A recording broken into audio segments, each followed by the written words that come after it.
Check, check, check, check. Check 1, 2. All right. Happy Friday, guys. Welcome back. Happy Friday. Let's jump in with a recap of what happened last time on Through the Eyes of a Wren. When we last joined our heroes, the Kingsmen had scoured the different buildings of the seaside resort village of Madinat Kariba, searching for diamonds or unguents, however you pronounce that, and oils in order to raise or reincarnate their companion, Fiddle. After finding and confronting junior chemists, they found that the chemists had accidentally created some kind of poison that had apparently been turning the townsfolk into strange tentacled beasts. After listening to the chemist's explanation, Caliban reviewed their notes before quickly concocting an antidote for this dark malaise. While the chemists were working through the night and following the recipe provided by Caliban, the party attempted to rest before they confronted the lead chemist, Layla Bardeaux. But tentacled beasts continued to emerge from the tavern, where many townsfolk had gathered after contracting the dark curse, preventing them from doing so. Knowing they wouldn't find a restful evening, the party kicked down the door of the lead chemist's small outbuilding that led into her workshop. There they saw a middle-aged woman who was sweating profusely while adding ingredients to a bubbling pot. The woman said warningly, "Leave before you blow us up. I warn you, don't come any closer," as she gestured towards black rubber-like pouches affixed to the interior walls and support beams of the workshop, with a hand holding a stone with a blazing rune upon its surface. And that's where we join the party. Kingsmen, what would you like to do?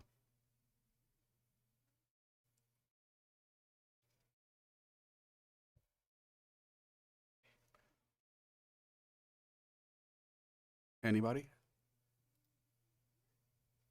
Sorry, I cut out. Can you repeat that? What would you guys like to do? I'm going to take a few steps back with my torch, seeing as how she said we're all going to blow up if I enter. Yep. She continues to kind of feverishly work with one hand, pouring different ingredients into this pot and stirring it, all the while holding this stone with a glowing rune upon its surface. So I'm looking probably around, going to. how many pouches do there appear to be? Um, Give me a perception check. Low DC. I'm sure you probably passive perception probably gets it. Yeah, even with a 10, you see that about every foot and a half or so, there's a black pouch affixed to the wall, and on the support beams, they're about 2 to 3 feet apart vertically, and you look past the support posts into the room. She's got them stuck like every foot and a half all over the whole place. So how big is this room? It's about 15 by 15. Okay. Do I know anything about explosive alchemy? Make me an Arcana or Nature. They're both equally as bad.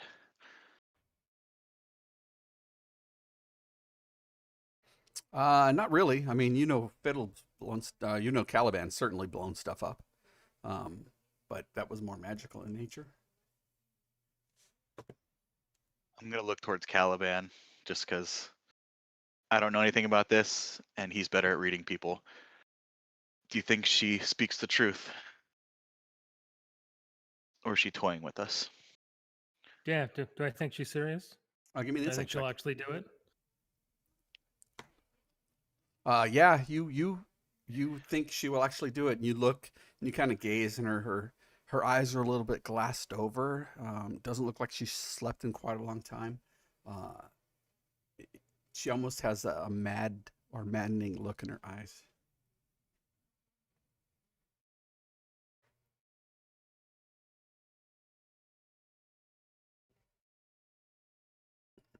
What have you done to the people of this resort? I've done nothing. Well, your nothing seems to have affected them quite a bit. I've been here creating something for some people. They've Hmm. made payment earlier today and made their way out. They said if I can come up with another batch of what I've been cooking, they'll pay me again. And by people, you mean, of course, the lizardmen to the north, don't you? She looks at you. Yeah, I would say that. Lizard people.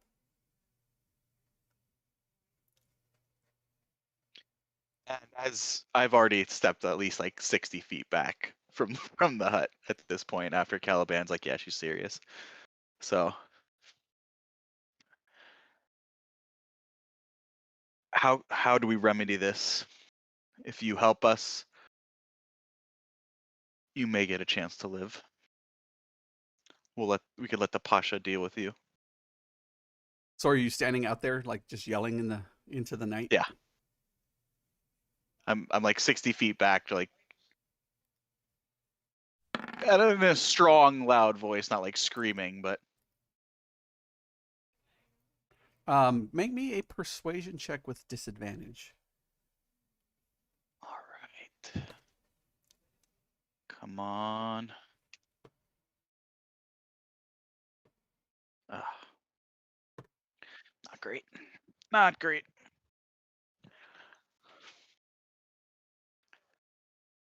She says, looks towards Caliban. What did he say? We're both going, huh? Huh? I'm sorry, I wasn't totally listening to him. I could barely hear She's him at telling Wait, if all. what did you say again? if she's willing to help us, we might be willing to let her live. Silas Whoa, is. whoa, I'm not sure I want to say that to the crazy lady with the explosives. No, I mean we're pretty far back, right? I'm only 30 feet away. I didn't keep backing up, but I guess if you were motioning all of us to back up, we would have backed up with you if that's And the I'm plan. looking pointedly at Yeah. Caliban's fire spirit that he summoned before we Mm. walked over there. Oh, that's right. He's still out.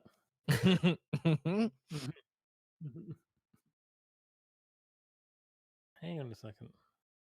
Let me check something. Caliban, do diamonds melt? No, I don't believe they do. That's what I thought. When we initially walked up, could I do a retroactive perception check to see if she has any metal on her body or if she's holding anything metal? Should I mean, explode you a can look giant now. shrimp She bomb. hasn't been doing much of anything except for adding stuff to the pot. Okay, I'm not too good at this. Let's see how it goes. Oh, but when you roll a natural 18, that's not bad. It doesn't look like she's holding anything or is wearing anything metal. It's just a what looks like a plain grayish colored dress. She's got a big wooden pallet, very similar to Guy's stirring stick, and she's pouring glass vials into this. I don't know, 2.5 foot wide cauldron. Okay, thank you.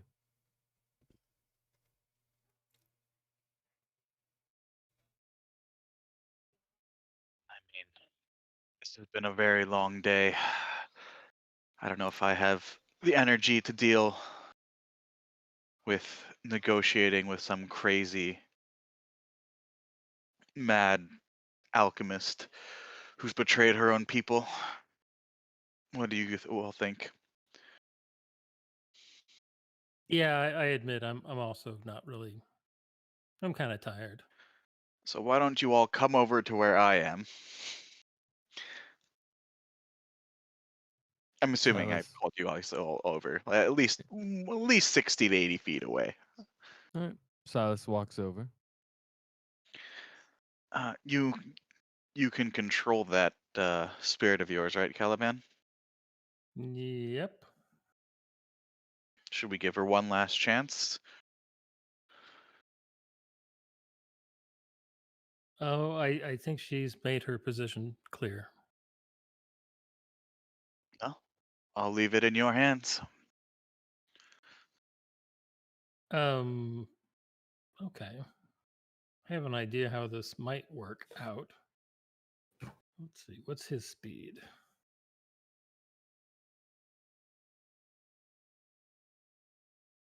Of course, D&D Beyond totally forgot to list that.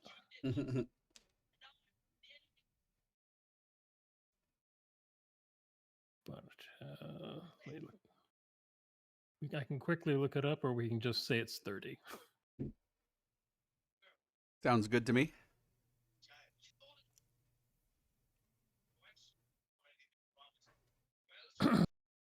So I'll instruct my spirit to just advance towards the hut. The wildfire spirit. Yeah. This is UA, so maybe it's not updated, but it's 30 feet fly, 20 feet walk. Well, he's flying. Well, there you go, 30 feet. All right, and so your spirit moves in. That's inside. If he can get within 5 feet of her without her blowing things up, let me know. So You could as- move you could move it 50 feet, right? Because it's fly and walk, or how does that work? I don't think it gets. It's not like a PC. I don't think it gets like a movement and an action. I mean, its action is my. That's what its action is my bonus action. I guess. No, yeah, no. Let's see. Oh No, yeah, no. It does. Right. No, I'm looking at the stat block. It's yeah. It can 'cause take the dash action, so it can move and dash. So it should it can move like 60 feet and around. So it has a flying speed and it has a walking speed. You can use both, right? It's either or. Oh, either or. Gotcha. Thanks. You can get there, so it's semantics at this point. Yeah. so As long as it can get up there eventually. Tag what I'm going to try, and you can rule whether this Okay, sure. happens or not. I want it to like rush up on her. If it gets within 5 feet of her, it can do a fiery teleportation. It says each willing creature. Forget that. That won't work. That'd be pretty cool. Fire, it blows up and then appears back where it was. Are you talking about that? Yeah, Because but I don't. Are you looking at the UA version or the Yes. the new regular version? Yeah, it's the UA version. Yeah. Oh, okay.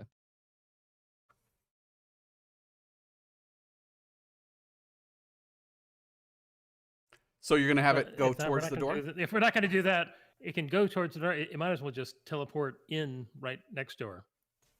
Okay. So what would you like to do? It will rush towards the door, and when it gets within 30 feet, it will teleport in next to her. Okay.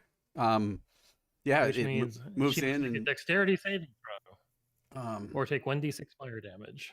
it moves in and it gets near the door, and she's still holding the thing up in her hand, and your fire spirit teleports right into her or right next to her. There's not much space in the room, and she makes a dex save. You said.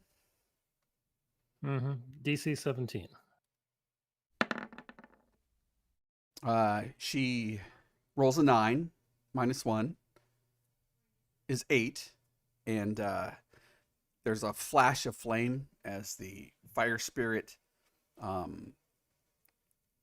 apparates, emerges from its teleport, goes dimensional next to her, and you hear her scream, and then she drops to the floor, and as she does, she lets go of the stone, and the rune flashes, and you see a bright light, and then it gets really quiet for seconds. You hear your heartbeats once, twice, 3 times, and then you see a huge explosion. So anybody within 100 feet can give me a dexterity saving throw.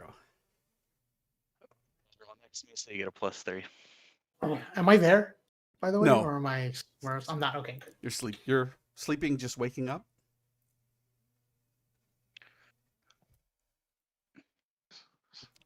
Okay, Torn saves, Silas saves, Caliban saves. Does Fiddle save? He's dead. Does Abibe save? Yeah, he's double dead. He's got a +5. He's proficient in dex. I can just roll it. I think we left him back. I don't think we would have carried him with us. Who's a Beepo? Never mind. So he saves 2. So anybody who saves. Did she teleport? I feel like she teleported. Does she have time to have teleported though? Teleport is not a reaction, as far as I know. Nice. 75 divided by 2 is 74, 37 points of fire damage. As the hut and everything in it, including Layla Bardeaux, explodes. And from this explosion, the fire rages into the sky, and it starts landing on all the other buildings and jungle in the small resort village. Oh shit! Wasn't planning on that. Everyone's still alive. That hurt. Definitely a bit singed around the edges.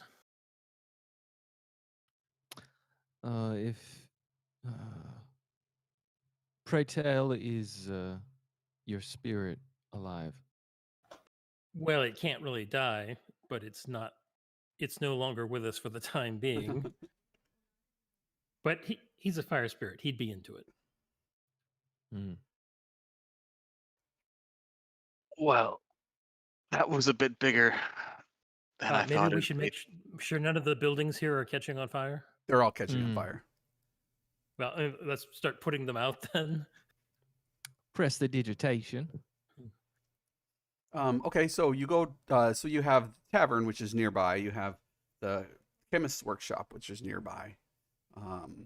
Then you have across the river the manor house, etc. It's on the ones nearby first. Yep. Okay. So you make your way over to start doing prestidigitation, and you're turning down low heat, but whatever these compounds were made of don't seem to be affected by minor magics or even minor water, as it's burning white hot. Don't suppose you have control water? I have shape water. That might do it. But water doesn't seem to be affecting this stuff. Yeah, but this is prestidigitation is minor water. Shape water, can't you get like a big amount of water? If it fits in a 5-foot cube. That's 15 square feet of that's a lot of water. Well, there's one thing I can do. What's oh hell, I guess I will run up to the tavern, because that's where all the people are, right? Yes. And I still have, once a day I can do create or destroy water. I can create 10 gallons of water that make it fall in a 30-foot cube. All right. And it says extinguishing exposed flame in the area. Yep. Are you going to do that at the tavern? Sure. Go ahead and roll. What is your wisdom plus your spell attack, as if it's a regular spell attack, to overcome? No, this is just fire. Oh, okay. Wisdom. So you just want a straight wisdom roll, basically. Plus your spell attack bonus. My spell attack bonus. Oh.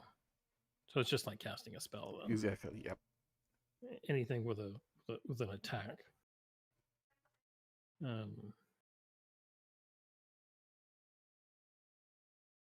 You Bummer. drop the water on the part that's burning, but it sizzles out a little bit, and then it flares up again, burning white hot in the night sky. You look around, and other buildings are catching on fire. Guy, at this point, you wake up, experiencing a similar dream that you've experienced in the past, except this time, at the beginning of your dream, there's what looks like a vagrant beggar sitting on the side of a seaside road. Looks like he's dressed in, taken rags and wrapped around its private parts, and his skin is parched and tanned and sunburned, and his hair's long and ratty, as if he spent his life in the sea. And he looks at you in this dream, and then he spits out what looks like a fist-sized pearl, and then your dream returns to an dirty exterior of a roadside inn, clank of pewter and clay heard from within. Very similar to the dream that you've had before. That vision. I'm sorry, I didn't hear you say that. Say the last sentence again. Roadside inn. Yeah, the dirty exterior of a roadside inn. I think I have this for you. It illuminates brightly as you leave the safety of the forest, with loud laughter and clank of pewter clay can be heard from within.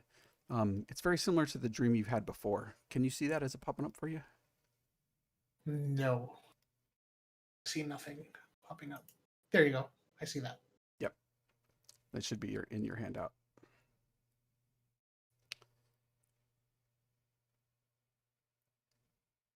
So you wake from this dream with a significantly loud explosion.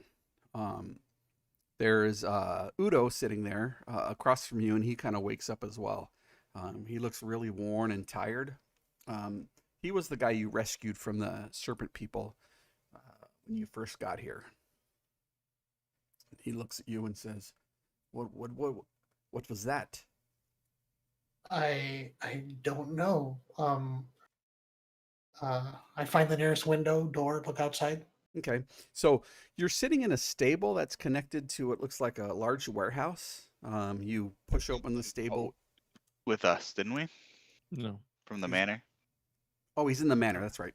Yeah, he's No. in We there. we went and got them out when everyone was starting to turn. We didn't want to leave them in there. No, you didn't. Yep. You didn't get him out. You fed him the antidote.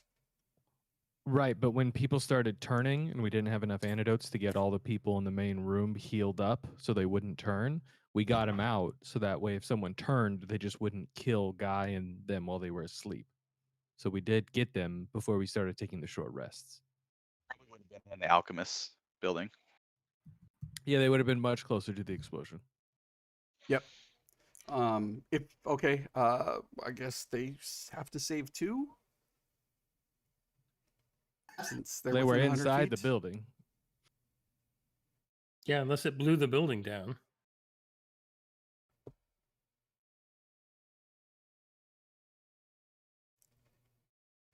Let me know what I gotta do, because Yep. I have no clue where I am. So you're in the manor house, and you hear a large explosion. You move to the window, and you look outside, and you see a hut burning nearby across the area of the river. You look out and you see some movement. A tall, dark-skinned human, relatively young, a blue-skinned humanoid with wavy hair. Looks like water flowing. And you're like, oh, those are my companions. I remember now. All right, Udo. Can you walk? Yeah, he gets up gingerly. I feel much better than I did. What's gone on in the last few days?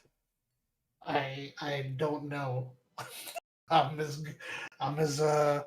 clueless as you are, but friends are outside. Let's go. All right, and as you push open the door, you make your way downstairs. And I lead them out to the rest of the group. All right, you head down the stairs. You move out of the manor. You cross the bridge. The tavern on your right-hand side seems to be burning. You look through the window, and there are some of the people that have been given the antidote are now awake, trying to move some of the people that that are still affected by this malaise, whatever it might be. And you make your way to the party. So, point of order, Silas would have been directing the rest of the party to help the chemists get the equipment out of the burning building so they can continue their work, even if the building burns down. And then he would try and help the people in the tavern get out before it burns down. And then he would go to the manor and try and help get the people out of there before it burns down, because there doesn't seem to be a way to put out the flames. I would have started grabbing the heavier equipment for the alchemist and bringing it out for him. Just another point of order. I assume I took the oils and unguents out of the shed already. I would, yes, Okay. assumed you did that as well. You at least took enough to do reincarnation. I think they gave you extra, so it's Yeah. Right. 2 ingredients worth of reincarnation should you need them. Two grand worth of unguents. And you start moving all the stuff out into the area in front of these buildings. The exteriors of the buildings looks like they've taken significant damage, and now the fires on the roofs start really burning relatively quickly. So Silas, you're doing the chemist first, then you're doing the tavern, and then you're doing the manor. I mean, I would consider that the tavern would have probably taken more damage because it was closer to the hut. But in order to save those people, the chemists need to continue their work. So if we can divide and conquer, all we've got to do, because the tavern, it's just a bunch of people just sitting, right? Yeah, So, a bunch of people sitting. The people that got the antidote were awakened by the furious blast, have now been they kind of walk out and look around, and they see that stuff's burning, and so a few of them gone in and started either helping their friends or their loved ones or people they've worked with or known. Unguents. Yep. Unguents. So, yep. Then we just try and tell them to help get all the people out of the tavern while we help the chemist get the supplies and beakers and all the stuff they need to do their job, because they're going to be responsible for curing everybody. All right. And what's the rest of the group doing? Or in kind of a... Oh, Yeah, go the ahead. same. No, just the same. Yeah. Okay. Yeah, Torn kind of a daze is just following whatever Silas tells him to do. Okay. Same here. And so you guys quickly move everybody out from the tavern, and you lay the people who've still under some kind of curse on the ground, and the flames spurt brighter and brighter. Silas, you see that the tavern's taken care of. Torrin, you've moved, and with help of some of the other guys, moved the chemist's equipment out into an area that is currently not burning. And Silas, you head over to the manor house. Yep. It's going to be a shame to watch that beautiful building burn down, but it's better we save the lives inside. We can always rebuild. Well, they can. I don't ever want to come back to this fucking place. So why don't you go ahead and roll I get me? the feeling that won't be a problem. I don't think we'll be welcome here after tonight. Silas, why don't you go ahead and roll me a d20? Yes, sir. Oh, I'm sure that's fantastic. I'm sure that's fantastic. The one time I don't want to roll high, probably. So I'm going to move you. Roll me a d6. Yes, sir. Roll low, roll low. Middling. All right. So you start dragging these people out one by one. Any specific order? I save the idiot Lita first, and then I go down the line. I go furthest from the door first, so that way every time it's a shorter trip. And Gotcha. then hopefully, if the tavern and the chemists are taken care of, I brought Torn along with me because he's a big fella. All right, there. He's still working on the stuff outside as you run over to the tavern. He's still working on taking the chemist stuff out. This is all happening like at the same time. Right. Then I'm gonna hit myself with a cure wounds of 2nd level, because I know that any of these fuckers could change at any moment. All right. And as you go ahead and roll yourself some hit points. Thank you. As you head in, you pull out the potion, you lay him out in the dirt out in front of his house, and while the palm trees burn around you, you go in and you grab one of the ladies, probably 2 of the ladies, and as you head back into the door, one of the men that are sitting there kind of staring at this blue fire, you see a tentacle a tentacle erupts from his eye socket, and similar creatures that you've seen coming from the tavern erupt out of one of the gentlemen and the lady sitting next to him. Oh shit, both of them? You're at the door. What would you like to do? How many people are still left in the room with these 2 idiots? It was the Pasha and 6 people. You got out 3. 2 Okay, so turns. there's just one there's left. just one left. All right. Well, I say fate is a son of a bitch, and then I back up out of the room and get out of there, leaving the last person to their fate. And I, as a free action, shout at the top of my lungs that we've got more tentacle creatures. And I think I'm just gonna cast mirror image on myself because I'm alone and this is bad. All right. Poor red shirt. Ain't Give it right? me a second. Yes, sir. As you run out of the building and you start hollering to your friends as the palm trees and the houses burn around you.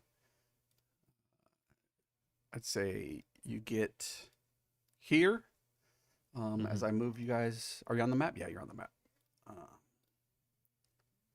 And let me move the bad guys or the good guys. Well, it depends on whose perspective you're playing the game is.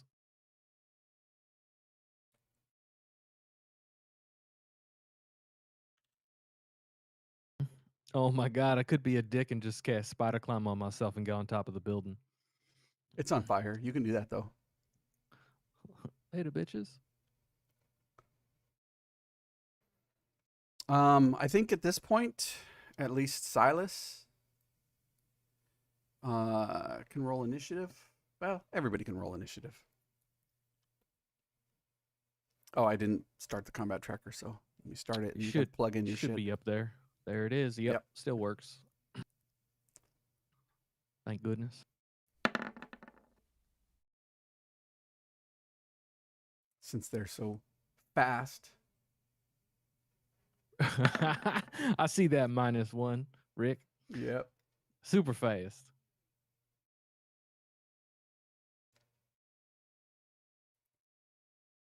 I got Caliban, Guy, Silas. I need Abibe and Torin. I don't even know if he's at his computer. Who is Beep? That's Oliver's new character. Oh yeah, okay. Yeah, I am Abibe. And Oh yeah, he was the guide. the Okay. guide, yes, exactly. Couldn't leave him out on his own for weeks on end. So, I got to put something on that's good, some good music.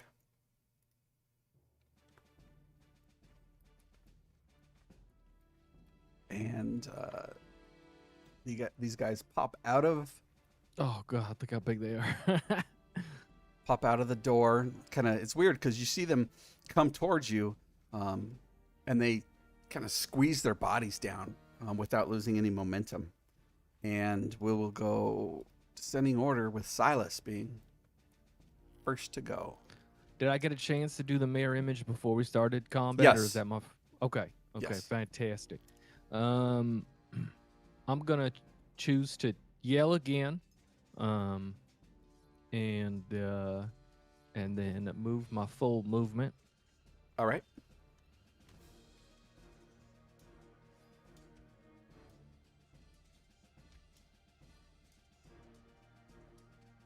towards the bridge because that's where I know my companions are. Well, hopefully, anyway. I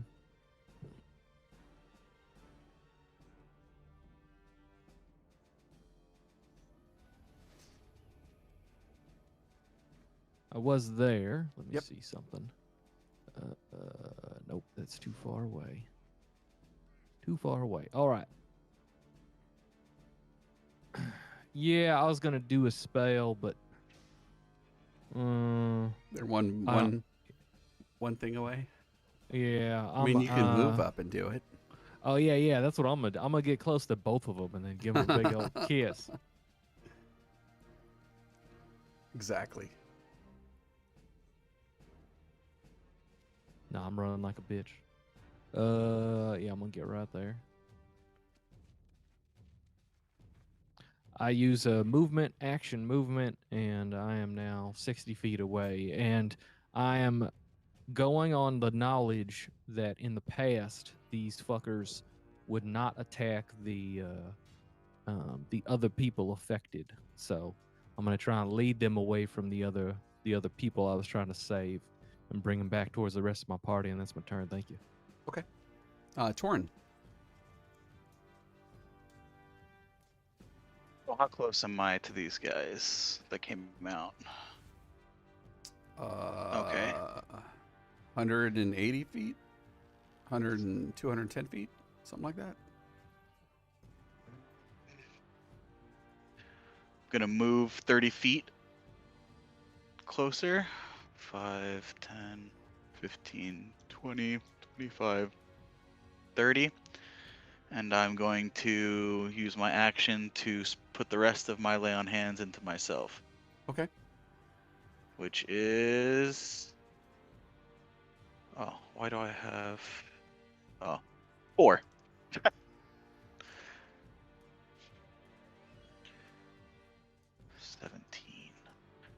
All right. That's it. Okay.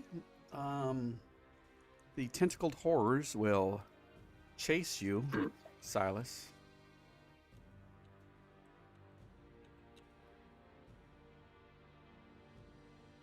And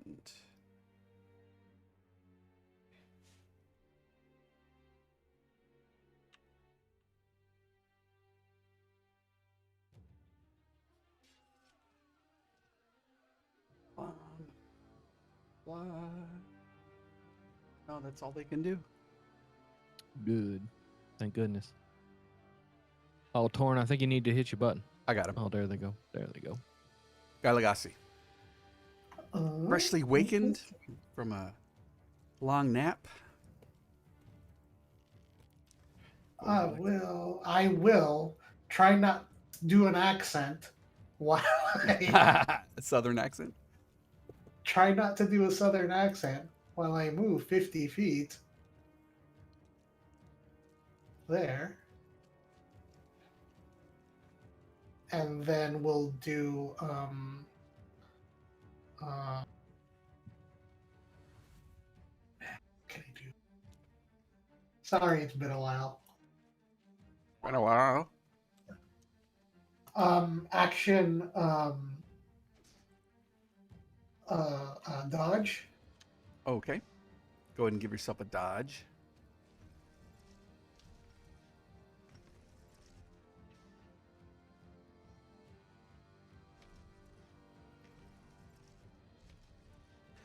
Anything with your bonus action?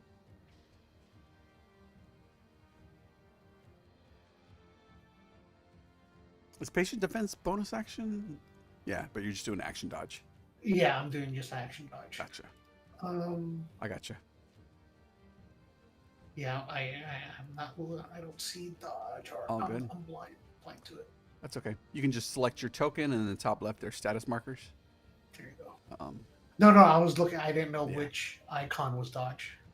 Oh, no biggie. I got you. Bonus action. I don't think I could do anything.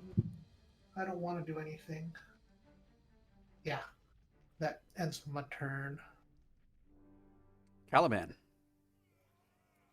I will activate my winged boots and rise 30 feet in the air. All right. You are Yeah. flying. And then I will dash another 30 feet. Okay. 1, 2, 3, 4, 5, 6. And that is my turn. Very good.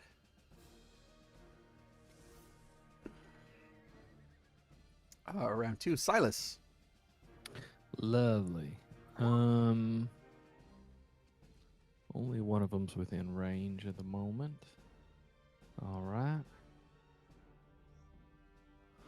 I'm gonna keep running.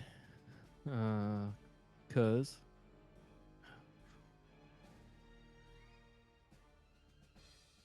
gets me just to the other side of that bridge.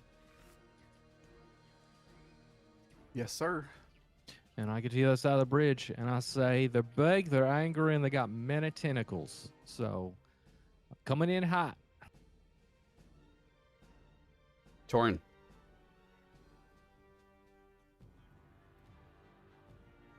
I'm going to move 30 feet. 5, 10, 15, 20, 25, 30. Take the dodge action. All right, go ahead and give yourself a dodge. All right. A doge. And that's my turn. Soren, can we choke him? Choke point at the bridge. I can try as I cough up a bunch of blood. Holy shit, you only have 17 HP? Mm-hmm. Wow. Okay. That's wild.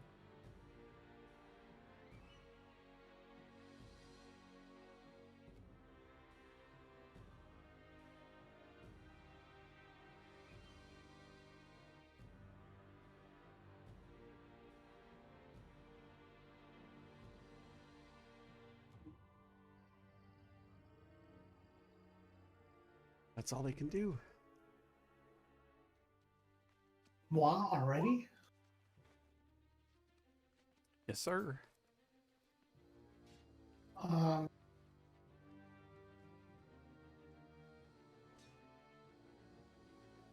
have no healing potions. Okay.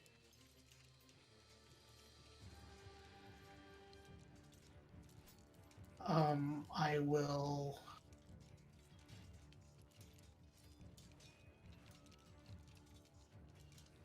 Five, 10, 15, 20, 25, 30, 35.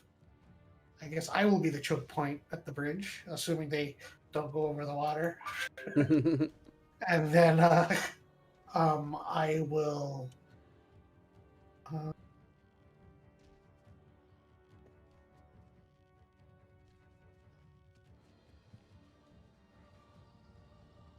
I will.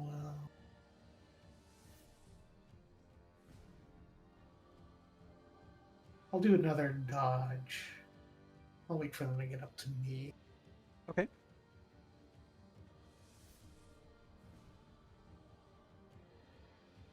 Bonus action? Cool. Okay, Caliban. I will fly over the top of Torin and drop him a healing potion. Nice. Free interaction with your healing potion as you drop it towards him. It's magic, so it won't break. And then I will continue moving. And I suppose I will throw a firebolt at the lead bad guy. Firebolt, go ahead and is it a dex save or attack roll? I don't remember. Sacred Flame is the dex save. Do your thing. 27 will definitely hit. 4. 13 fire damage.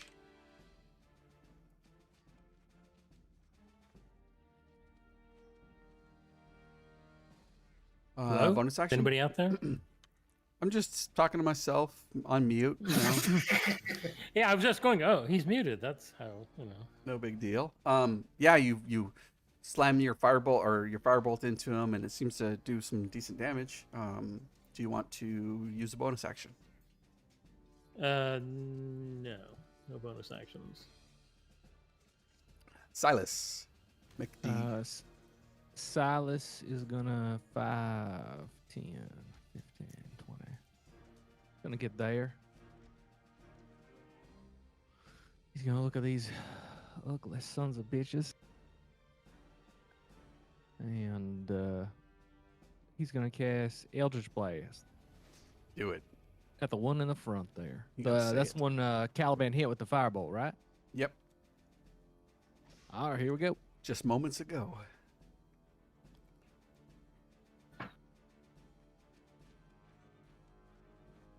Eldritch Blast.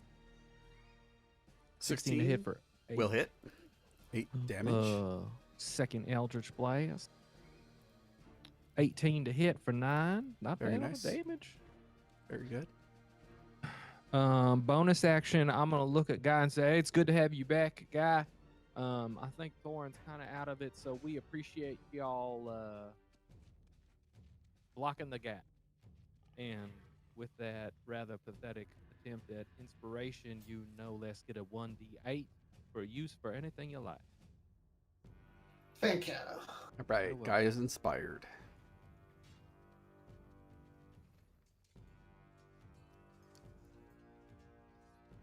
Abibe is typing. There it goes. I hit the button, it didn't work. There. Torin. Use an action to drink that potion. All right. It was a regular healing potion there, Caliban? Yes. Or actually, The Lake Superior. I think it's better to use a bonus action for it and roll and then dodge. Okay. So go ahead and do 2d4 plus 2. It's going to be like 4 points. 8. Ooh, Hey, nice. Plus nice. 2. 10. Nice. That works too. Max healing. Good Damn, choice. Yep. And then keep my dodge. 5, 10, 15, 20. I was gonna say, don't you dare go in front of me. There I go again. I gotta stop that. Yep.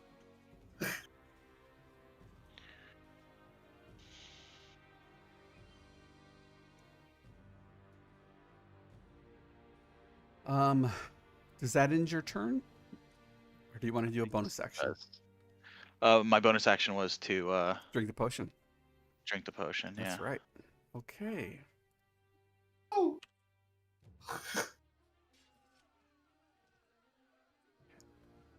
So you see this thing move forward 10 feet towards you from the bridge, and the tentacles writhe in the air over its head, and they slam it to the ground. And where they slam it to the ground is, you see pockets of black energy where these tentacles go into the ground, and then suddenly they burst up from right beneath you, Guy, and he's going to do a tentacle attack on you.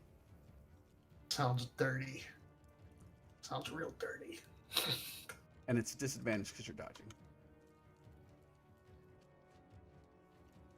I clicked it. For a 19. That's my AC, so that hits. Okay. So you take 13 bludgeoning damage as it wraps around you. And you are restrained until the grapple ends. You're grappled and you're restrained until the grapple ends. So you are restrained.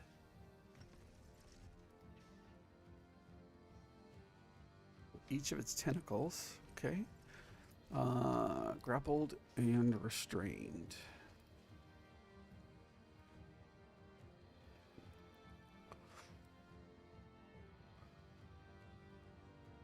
FYI, when you use your escape save, remember you got the inspiration. Not help. Tentacle makes an attack with.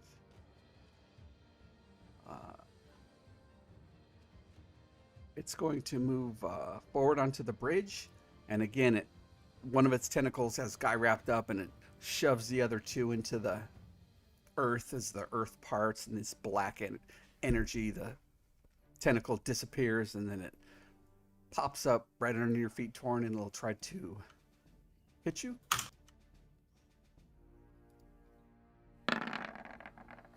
And that's a natural 1. And it will make its last attack. 16, and that still misses. Yep. Yep.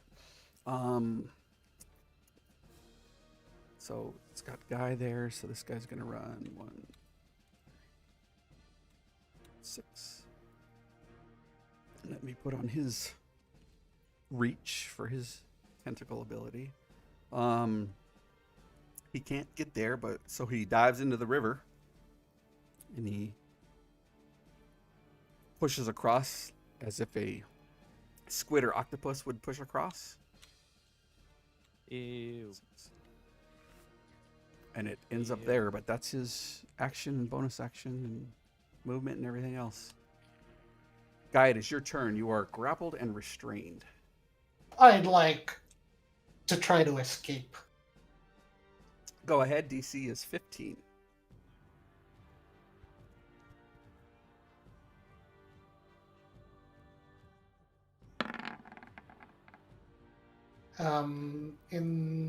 Inspiration? What's the die? D8. Oh my god.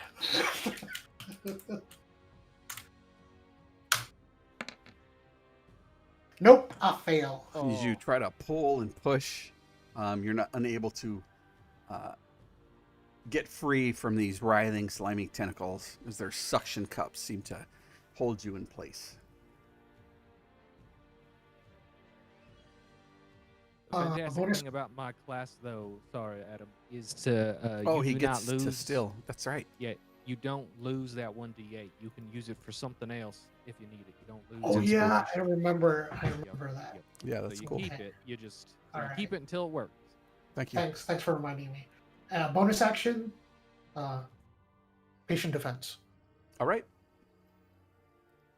So you're still dodging, and you have all your icons. Does that end your turn?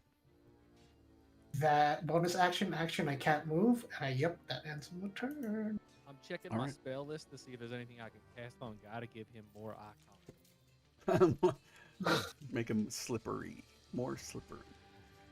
I gotta turn you up a little bit, Jay. Caliban. Well, seeing all these tentacles shooting out of the ground, I move 30 feet higher in the air. Nice. And I will throw another firebolt at the one on the bridge.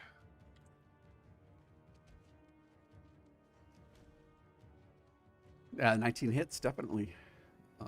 Or 11. That's very good. All right. Bonus action. No. Silas. All right. How's this one look? We've hot another number of these some bitches. How they looking? Your mic's cutting out a little bit. How about now? No, it's Nope. might be latency. Yeah. I'm fine on my side. It's weird. I'm looking at my latency. I found 8 milliseconds. Oh, that's good. No, that's what it is. Just low. Maybe a plug. Yeah, it just gets low for some reason. Oh, it gets low. Okay. No, I can thank you for the feedback. How's this one looking? He's been burnt a little bit. But from your previous experience, it doesn't look like he's wounded significantly. Mechanics, he's not bloodied. I'm gonna cast.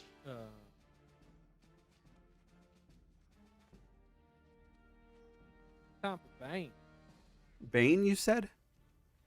Yes, sir. Okay. Both of them, right? Yes, sir. And they're really smart, right? It's charisma. They're really charismatic, if I recall correctly. So the guy next below Caliban, let's say he will go first. He rolls an 8, Fail. and he also fails. Fail. So they are both baned.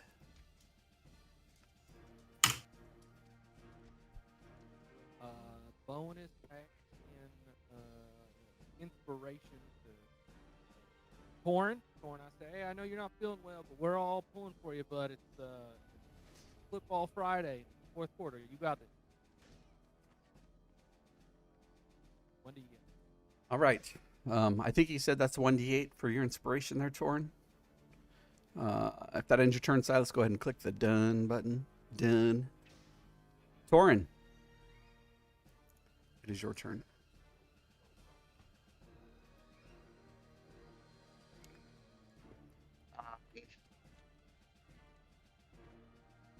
There's not much I can do.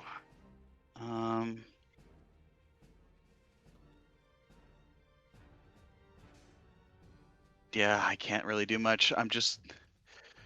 Guy, you gonna be okay? I could use some help. Um, See yeah, what you I did there. will.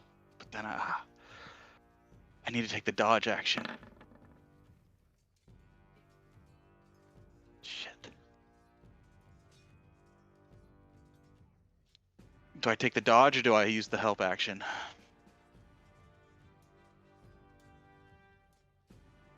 It's up to you. It's literally one hit and I'm down.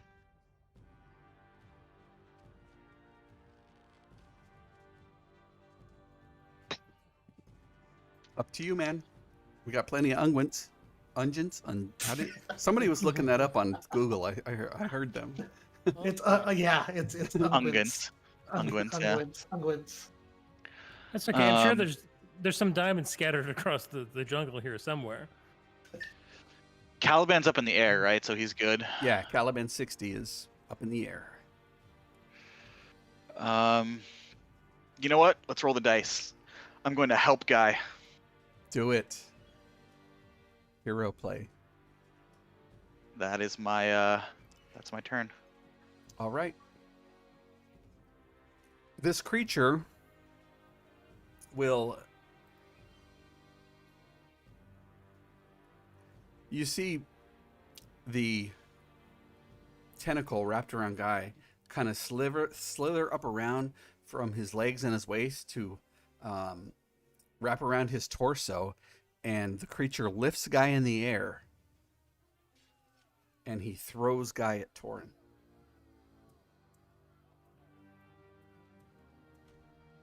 Damn.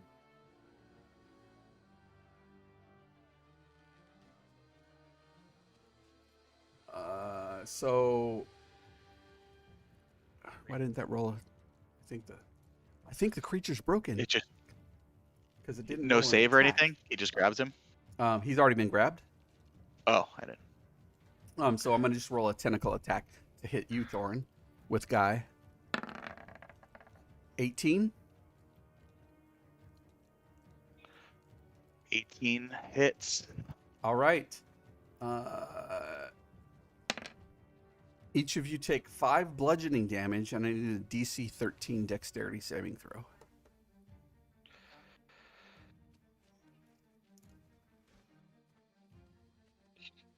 You get a +3. Oh wait. Well, that was a skill check. Never Wow. mind. 56. You got Right, a just D8? adjusting that first, and then a dexterity saving throw. You said. Yes.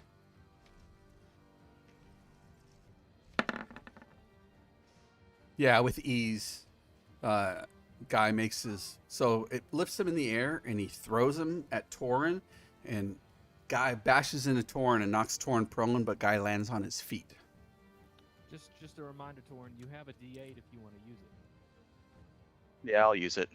Okay. Nope. Well, you still got You it. still got it. He's still... But you are prone. Mm-hmm. So I'll go ahead and give you back your bardic inspiration. All right. You're still in its effect, so he's going to make a tentacle attack against you. And you're prone, so he gets advantage.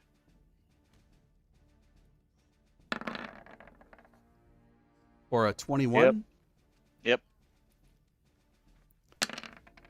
Take 13 bludgeoning damage. and you are grappled and restrained until the grapple ends. And its next guy, it's going to attack Guy. Are you still dodging there, Guy? I don't. No, I'm not because I used them. Oh no, patient You're defense. still dodging. Yes. Yes. Yep. Hold on, Torn. What did you do last round? Did you dodge? What did you do? I helped the guy. I used the help action. Okay. So it's going to attack you, Guy, with its tentacles. Last tentacle attack at disadvantage is a 12. I assume that misses. Yep. Yep. All right. Abiba, if you wanted to be in this fight, you need to roll initiative. He's on there. He did, I think. He's on there. Oh, there he is, 21. Because I keep seeing his arrow. Yeah, he's on there. Okay. This creature, since Caliban is flying in the air, it cannot reach him. He will move up. Oh shit! I 4, should have 5, moved. And it will make a sweep and bite attack. Hold on. Torn, what is your AC? 18. All right, then you need to roll D4 to see if that hit actually hit. 'Cause he's Oh, that's baned. right. That's what? It's baned. Oh. Then no, it wouldn't hit. Well, that'd be 19.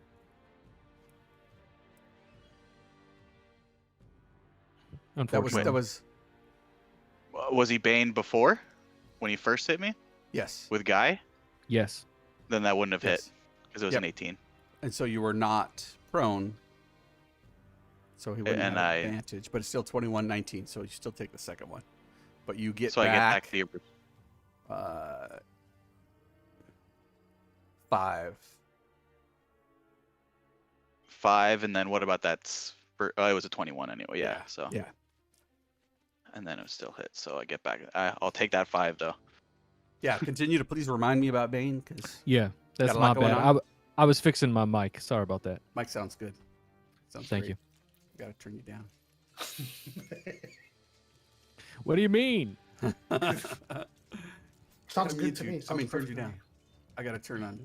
Is Abibe ready to be unmuted? We'll see. Yeah. All right, Sorry, cool. That's okay. Yeah, he said yeah. You were still kind of staring in shock at the burning building and the lady that just immolated herself with this giant explosion. You took 36 points of damage? Yeah, 36? 38, 37. 37. Whew. Okay. Yeah. Okay, it's going to move between all three of you, and it's going to do what is called a sweep and bite attack. So you're not prone, right?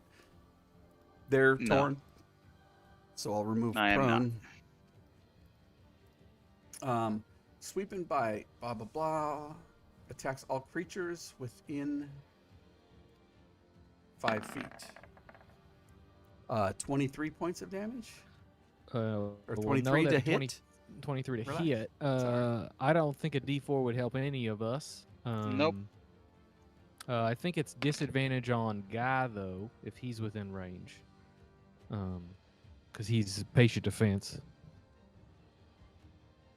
Yeah, you're right. I'll roll it again for Guy.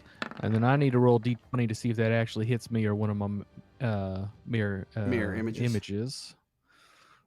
20. So it misses Guy. Yeah, this is getting complicated. That hits a mirror image and destroys it. All right. So anybody hit, which would be Torin, takes 19 points of piercing damage. Oh my god. That's exactly. Yeah.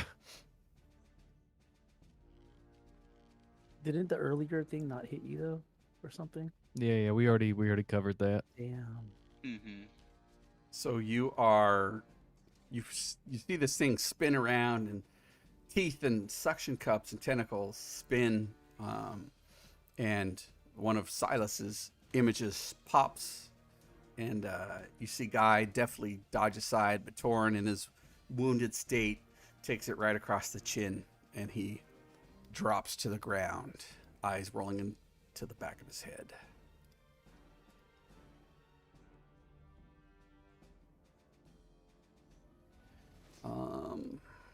He is currently unconscious. 1, 2, 3, 3. He can only do one of those things. Okay.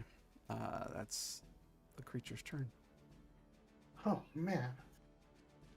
All right. This guy here, I'll go ahead and attack. All right. Does he get flanking, or am I on the wrong side? He would get flanking.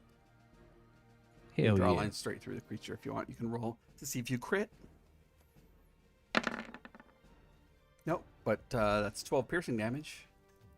You hear a guy say under his breath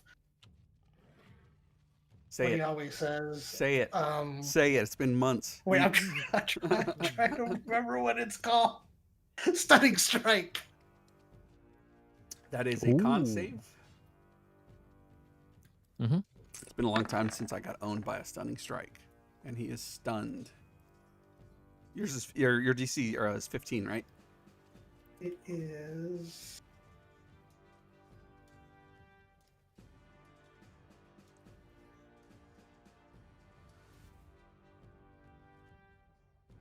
I believe it's 16.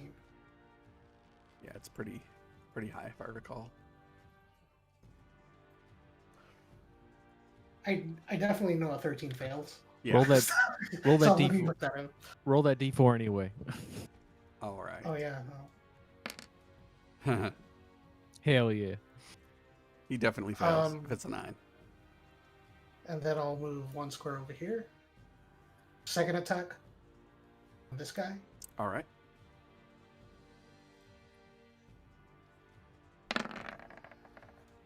Uh, 14 just misses.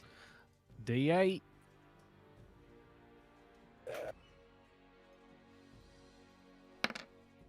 That definitely hits Hell for yeah. 10 piercing. And This then guy. you- Stunning strike. Con save. He fails too, because he rolled a 5. I think your So mic's going out again. No, I just moved away from the mic. Oh, okay.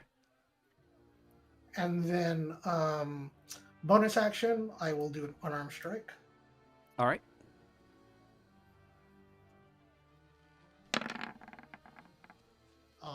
That 13 fails. misses. But you no longer have bardic inspiration. But my creatures can't do shit. I will move here. Okay. Where's my done button? Caliban. You see Guy run from one tentacle creature to the next, and for whatever reason, he has the 2 fingers out and he pokes it in a vital spot, and they both freeze up. Okay, I will move, and I will recall my wildfire spirit within Okay. 10 feet of this guy. And since he is stunned, he doesn't get to make a dexterity saving Nope. throw. Roll damage.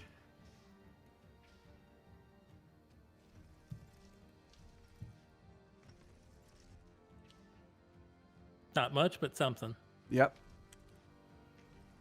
Something for free. Did you want to take an action, or you recalled it? That's right. That Yeah, yeah. that was my action. I gotcha. Silas.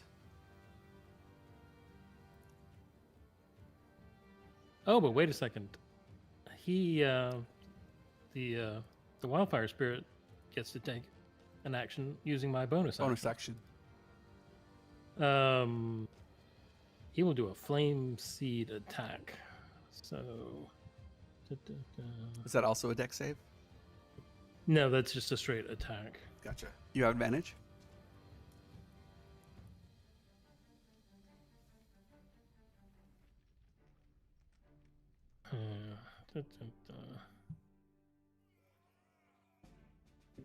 Need to memorize those icons. Well, if you use the marker system up the top left, Barely hear you. Am I that quiet? Yeah, barely hear you. Huh, what the hell's going on? Sounds like your volume is turned really low. You're having the Steve issue where the volume goes down. Oh no. it's contagious. I don't know if anybody told you. Okay, so I guess a 24 will hit, Yes. and it does 7 points of fire damage. Nice. Still looking okay.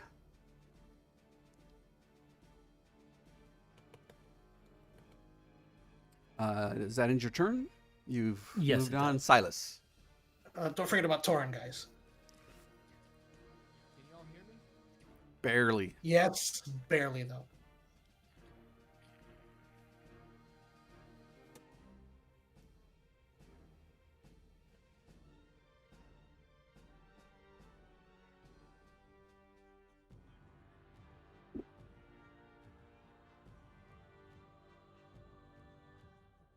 How about now? Just a little better, but not what you're normally at.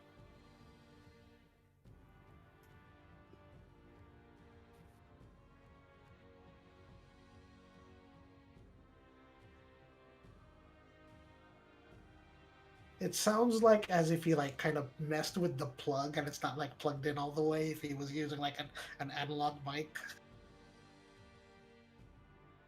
Yeah, I know what you mean. He was good, like, after he fixed Whatever he did the first time, yeah. it. Yeah. All right, now it's probably super loud. Whoa. Oh, that sounds perfect to me. Yep, good stuff. All right, it is your turn, buddy.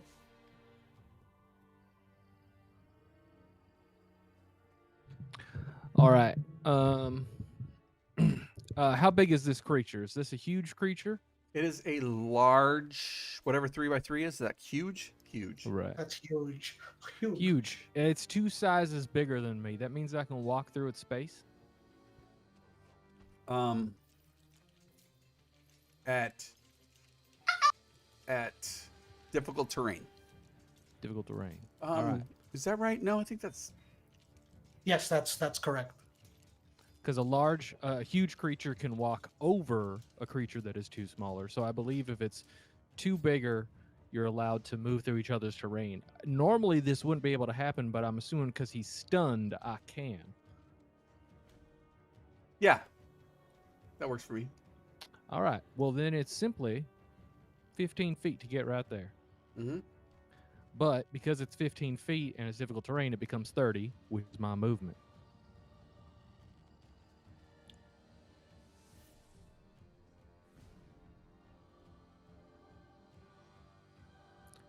Torin gets 16 points of healing. Orin, you are no longer dying.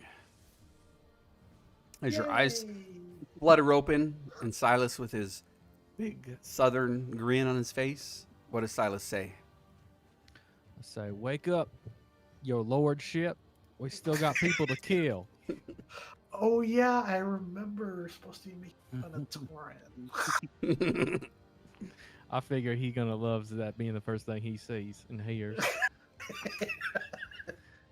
You still got inspiration, you son of a bitch. Get up. And then I'm gonna end my turn next to this giant fucking stun son of a bitch. All right. We got Unfortunately. Abibe. You kind of shake yourself awake from looking at this burning building. Move over. 10, 15, 20, 25, 30. Where is he? Oh my god. I'm gonna shoot. I'm gonna go for this guy because he's been damaged. Okay. And they're both stunned, right? Yeah. Yeah, so you have advantage. Damn. I would say a 28 hits. 18 and 18. That's 12. So just Piercing? 12. No planner because I'm not Yep. close enough. Second And then attack. Second attack. Same one.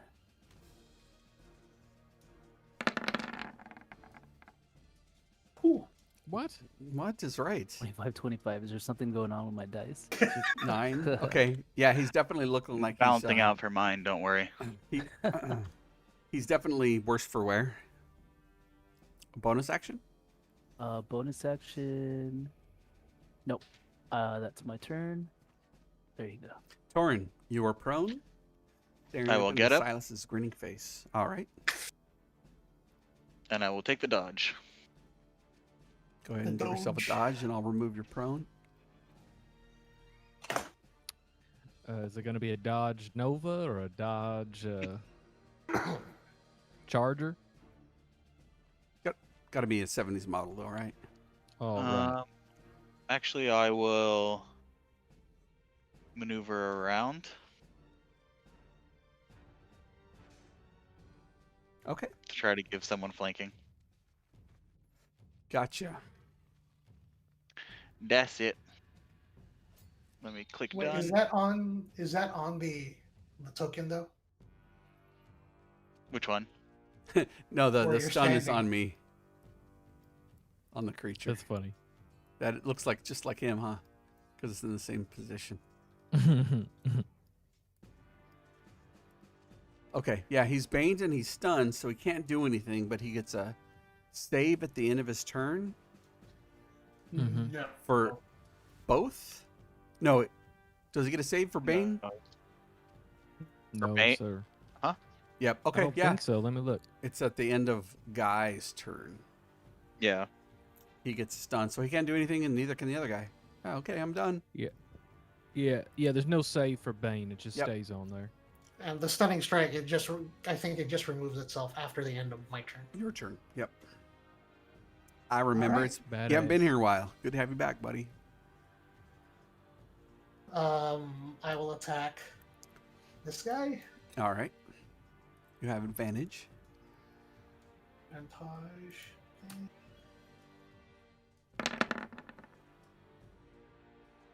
26 to hit. For 7 for piercing. 7 points of damage. And he says again, stunning strike. All right. Stunning strike. He will try to save. Ooh, Damn. he's gonna Roll it. fail. Roll that D4. Oh, he might Yes. fail. What's your DC? God damn it. Now you really gotta look. Yeah, look it up. I'll look it up. Yeah, stunning strike. 16. Yes. Yes. That was perfect. Very nice. Amazing. He is still let me stunned change or that stunned right once here. again. He's stunned once again. I go, let's move one over here. And I will attack. Oh my god, thank you. I have stun lock. That'll hit for 8 piercing. And he will say, stunning strike. Jesus. you know it's going well when your DM says Jesus. Oh. Oh. No, that's good save. Yeah, Oh, that saves no matter Still what. an 18. All right. But you still have bonus action. So I got 2 more to do. Oh yeah, I have a bonus action. I forgot. I will do another attack. Okay. Just one attack? No, hold on. Should I do it? You What the just hell? woke up. All right. He'll do a short kata, then he'll say, flurry of blows. Wait, no. I don't think I can do that. I have to look it up again. Yeah, you can. Okay. All right, flurry of blows. First attack. That hits for 7. And again, he'll say, stunning strike. I will attempt a con save. And I'll fail.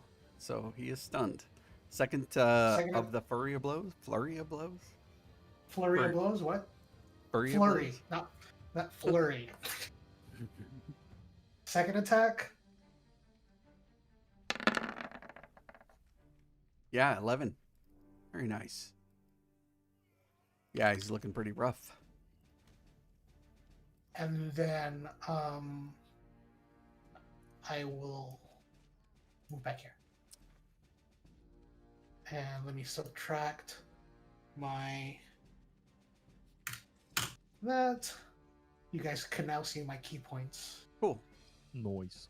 Um, I actually can't see any bars around Guy Okay. He's been gone for so long. or Caliban. I see Torrance.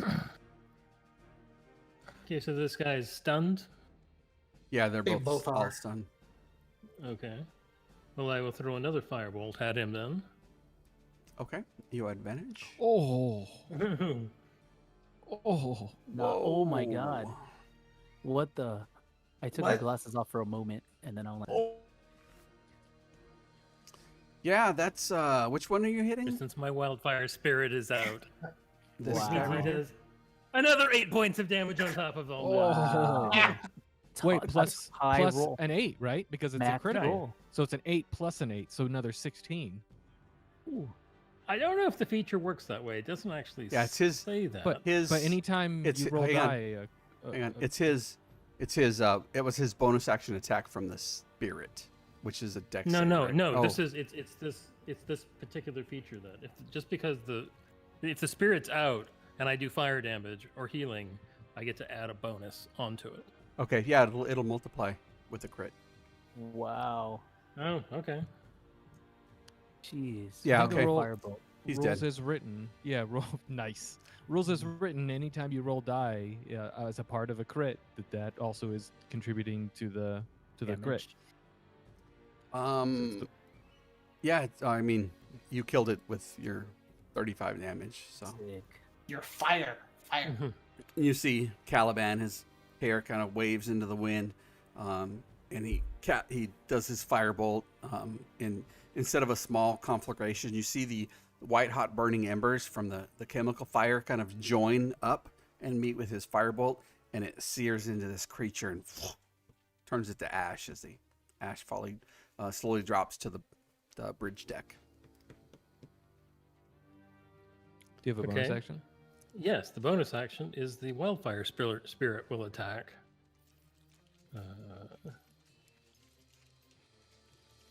The dead creature.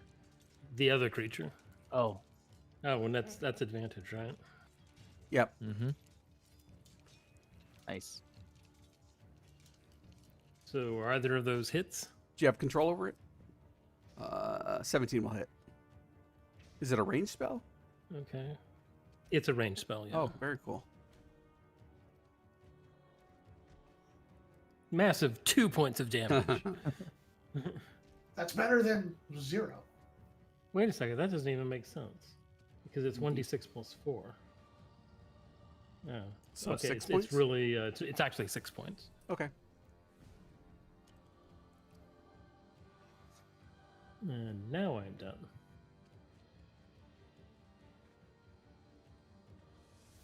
Silas Muldoon. What is Silas's last name? Canonically, he does not have one on purpose. Okay. He's developing a nickname though, and that's Silas Bane. He's the artist known as Silas. I was thinking Wainwright only because I've been playing too much Borderlands. All right, Silas the stylus. I appreciate that. I'm gonna start playing this game with one of those little stylus pads. 2 Eldritch Blasts. Go ahead. Have advantage. 6 points of damage All right. and 7 points of damage, and that's it. Abibe. Right, I'm gonna get it within 30 feet Okay. of his. Is this 30 feet? I think. Yep. Yeah. Okay. Planner. Put a Attack. planar warrior on him. You have advantage. Itch.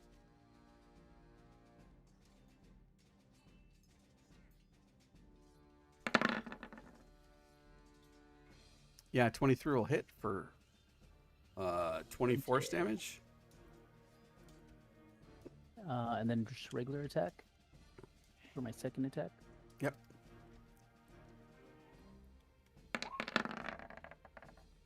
It's an advantage too, Oh, sorry. if you want to roll it. See if you can crit. Okay, so you got a 19 for 8 piercing. Gotcha. It's my turn. Torin. Gonna take the dodge action. Wait, no, oh god. What? While it's stunned. Is it? Oh, it's stunned. Okay. Stunned, yeah. I will attack it. Okay, you have Run advantage. away! Run away! I mean, that too. Yeah, feel free to attack it, then run away. Exactly. Bonus action. I'm assuming my sword was on fire when I walked over to actually to talk to the lady. So I think your sword's been on fire this whole night. yeah, pretty much.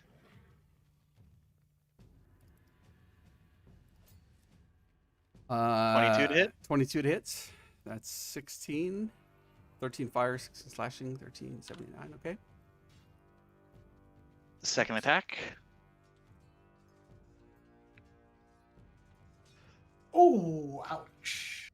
What? What? Wow, that's rough. As Whoa. Torn Snake swings the eyes. first time, he makes contact. You hear his labored breathing. He's like huffing and puffing, bleeding from multiple wounds, and he swings and almost falls down as the sword is unable to make purchase on this stunned being.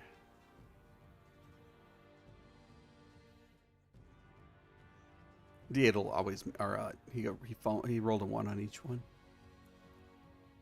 Oh, so he's gonna miss no matter what, even with Yeah. the D8. Critical. Yep. That's right. Yeah, it doesn't matter. I could have done something else too, but no. Bummer. Wait, sorry. You didn't Okay. wanna move away first? Yeah, I probably should. 5, 10. Actually, it's a guy's turn. How bad does this thing look? It's bloodied, just barely. Just a reminder, guy's gonna have advantage no matter what Oh, because 'cause it's it's stunned. stunned. So you don't Yeah. need to be flanking. And if it does come out of flanking, or if it does come out of stunned, it has an attack that hits everyone around it at the same time. Yeah, I'm gonna 5, 10, 15, 20, 25, 30. You see Silas like picking at something in his nails with his dagger, and he's yelling that at you. You need to get out of the way, Torn. All right, Guy. Your go, buddy. I'll move there and I will attack. Okay.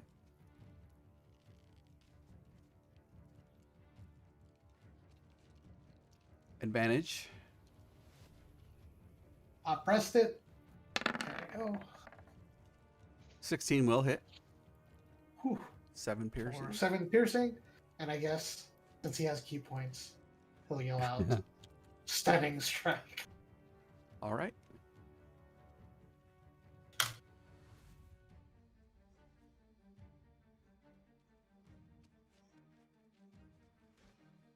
I heard you click that keyboard. Yeah, that was me adjusting my key points.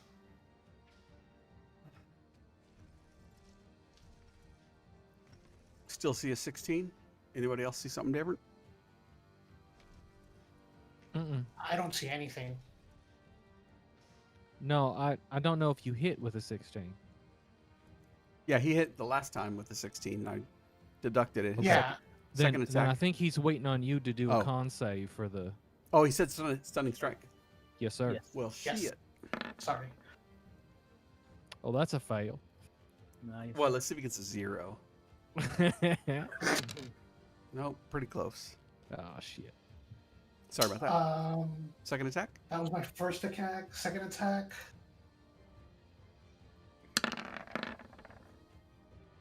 That's going to hit for 12 more.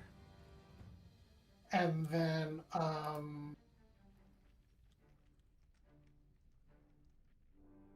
no. And then on our bonus action unarmed strike. All right. For 11 more. Yeah, he's in pretty rough shape. And oh yeah, that ends my turn. All right. Caliban. Okay, I will move 2, 3, 4, 5, 6. And I will throw another firebolt at him. Okay.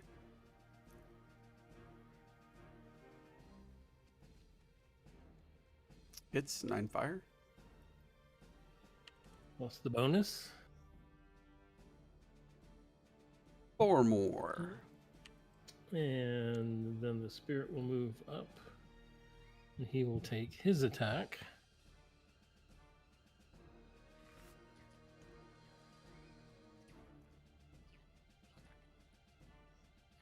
Yep. He has advantage too. If you want to try for something.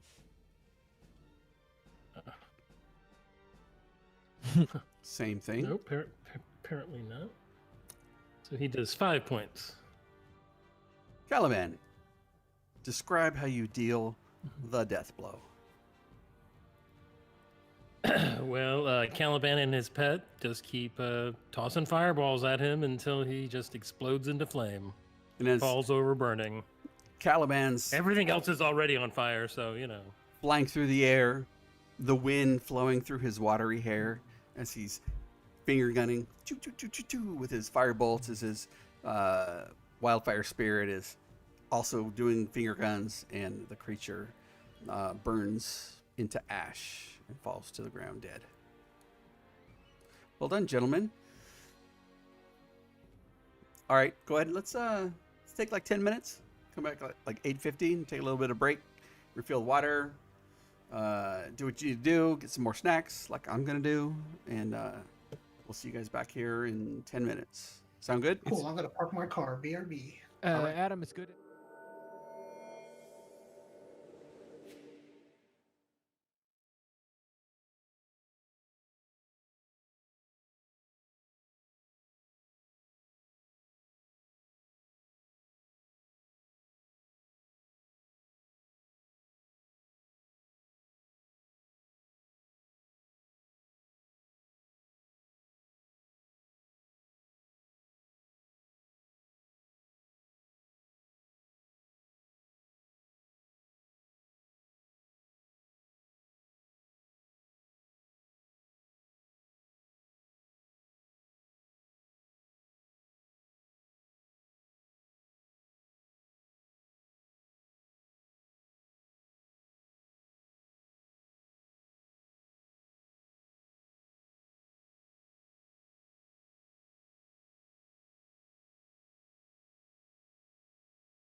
right.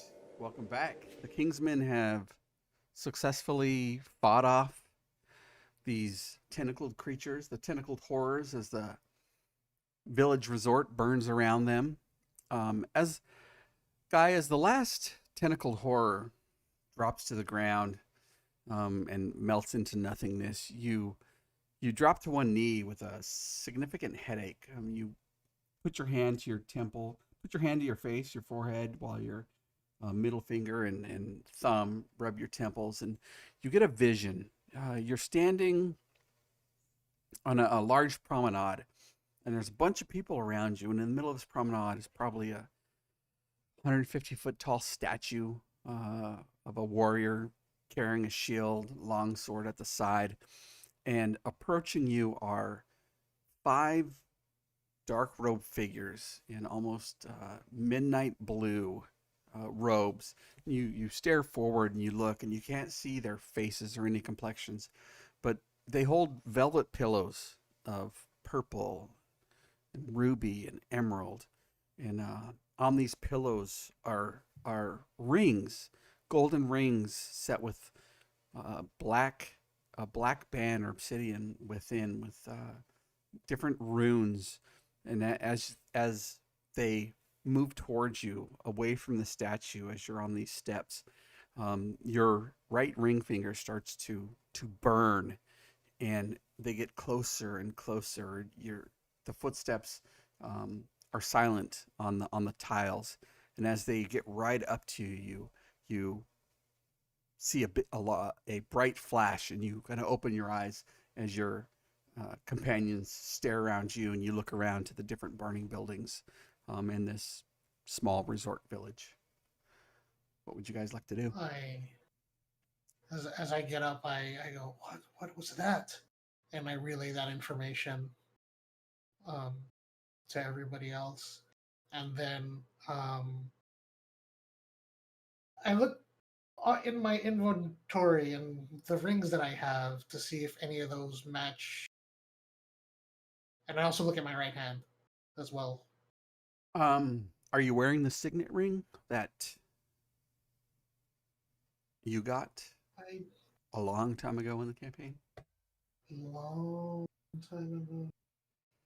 It says Tenena in Elvish on it.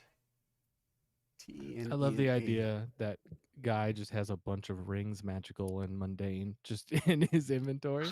That's amazing. Where is it? There it is.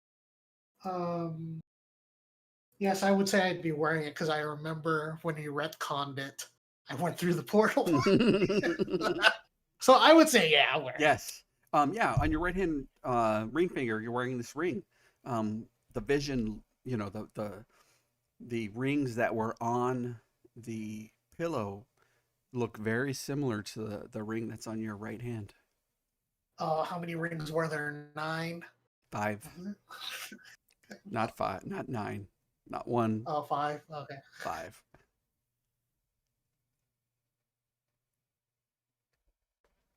I tried taking it off. Yeah, you can take it off. It comes off, no problem. Okay, and there's nothing odd about the ring right now. It's not like it's burning hot or anything like that. No, it's not burning hot. It's not. I mean, you look at it and it's.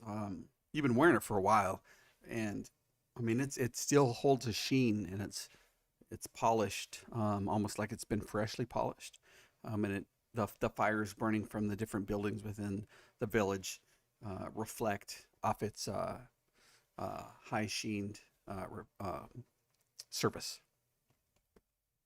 All right, I'll look at the ring, kind of puzzled, and then I'll put it in my pocket. Okay, you take it off and you drop it in your pocket. Yeah. You stand back up. You look around to your friends who. It seems like many months since you've actually seen them for a long time, or for even a short time. Torn looks a bit older. Silas is relatively new to you. Caliban seems like he's a bit wiser. But it feels like it's been a long, long time since you've seen them. Because it has. I Welcome back. I don't even remember what's happened in the past few days.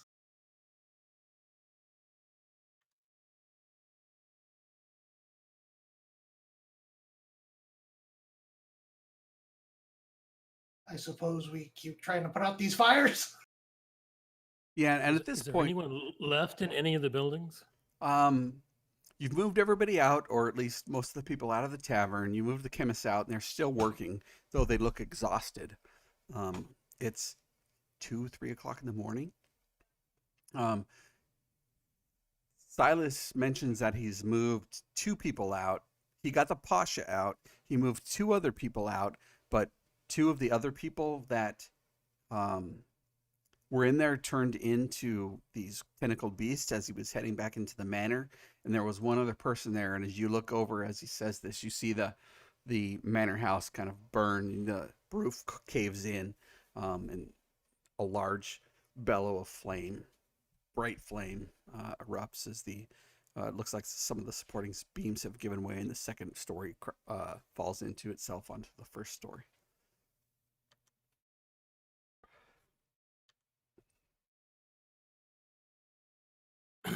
Okay, so apparently everyone who's going to get out is out.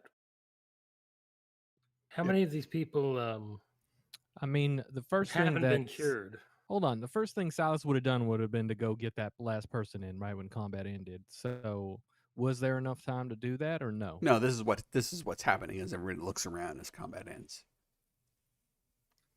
All right. You probably were like, "Oh, that person!" Then you ran. Then we probably saw the Yeah, roof cave as in, you right? When you go to started run running. across the bridge, and you see the flames raging on the roof, and the walls kind of give way, and the second story drops onto the first story. That's a fast burning fire. I'll look around to the group. Anybody got a shovel? No shovel. Yeah, and as you say, yeah, that's a fast burning fire. You kind of think back, the flames that were burning on this didn't seem like flames that you'd normally see in, let's say, a hearth or a fire burning at a tavern. They burned bright white and really hot. Yeah, The whole combat it's either- lasted like 30 seconds, and in that 30 seconds, most of the structures had either most of the supporting beams had burned, or at least all the outer walls and the roofs had burned and fallen to the ground. You guys were It's a fighting white as thermite. yes, Yeah, exactly, White phosphorus or thermite. exactly. Yeah, hell of stuff. That's why I'm asking for the shovel. If we make a ring of dirt around these buildings, then the fire should not spread. We need to make a fire break. Anybody got a shovel? Shovel. And just a quick recap. So the lady immolated herself, you said? No. Well, we sort of helped. Or she was immolated. Yeah. Oh, got it. I Go- should have known that. Do it. But I Well, mean, we may have had something to do with that. No idea what you're talking about. She blew up that shack and ruined this resort all by herself. I think the exact phrase was, "We're 60 feet. Go ahead." I believe that's what was said.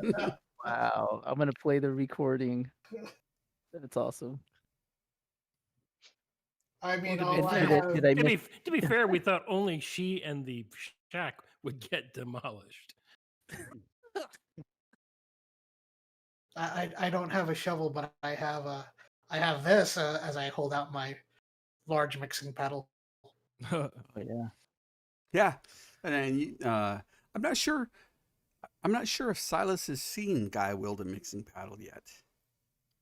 No, that's first. Well, I mean, it's always on my back, so he sees He sees it, but I've he's never just seen you use it.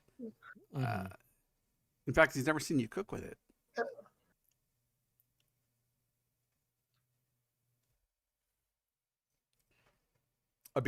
Did Abibe say he had a shovel? No, I said no shovel. He doesn't have a shovel on Well, him. hopefully it does not burn through. Is there like grass around these buildings? Yeah. Well, I know we're near I the have an beach. idea.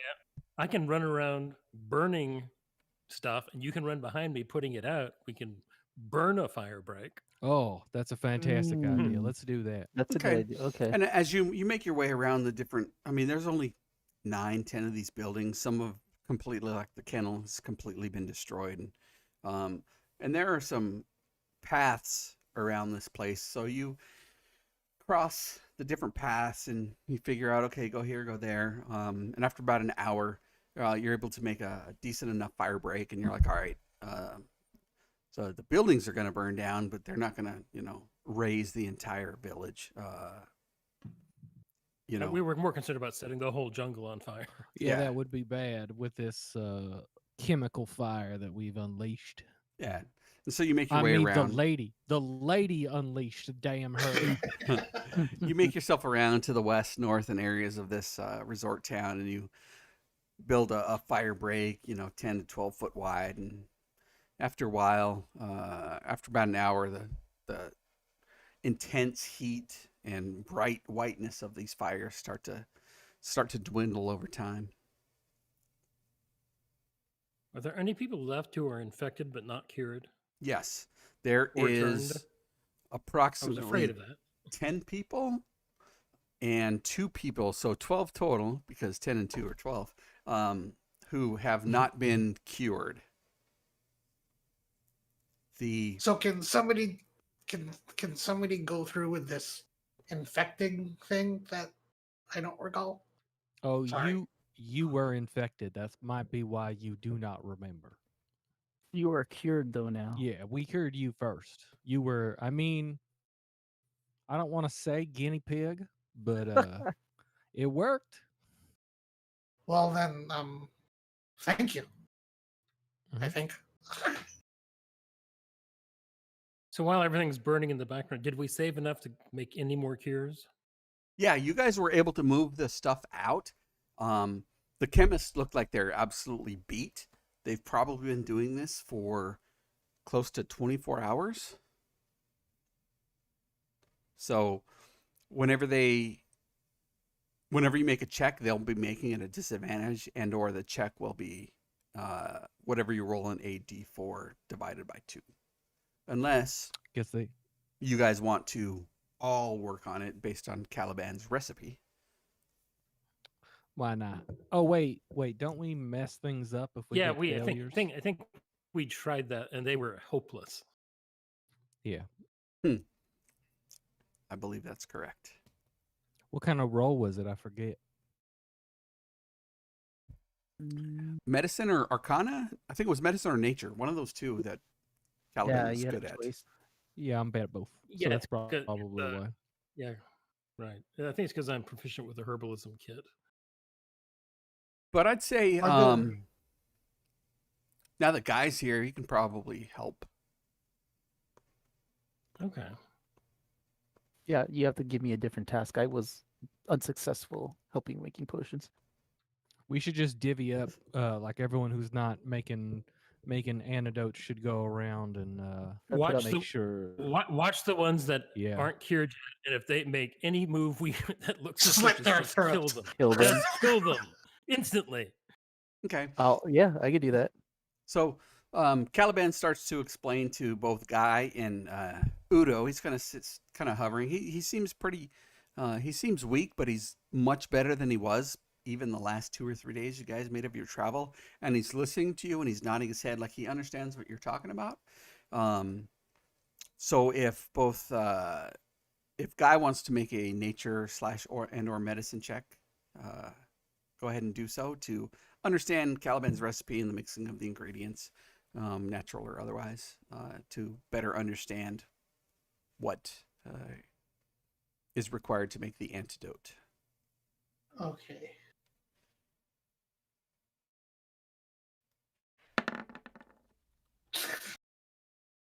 Like who? Yeah, Guy's like, what?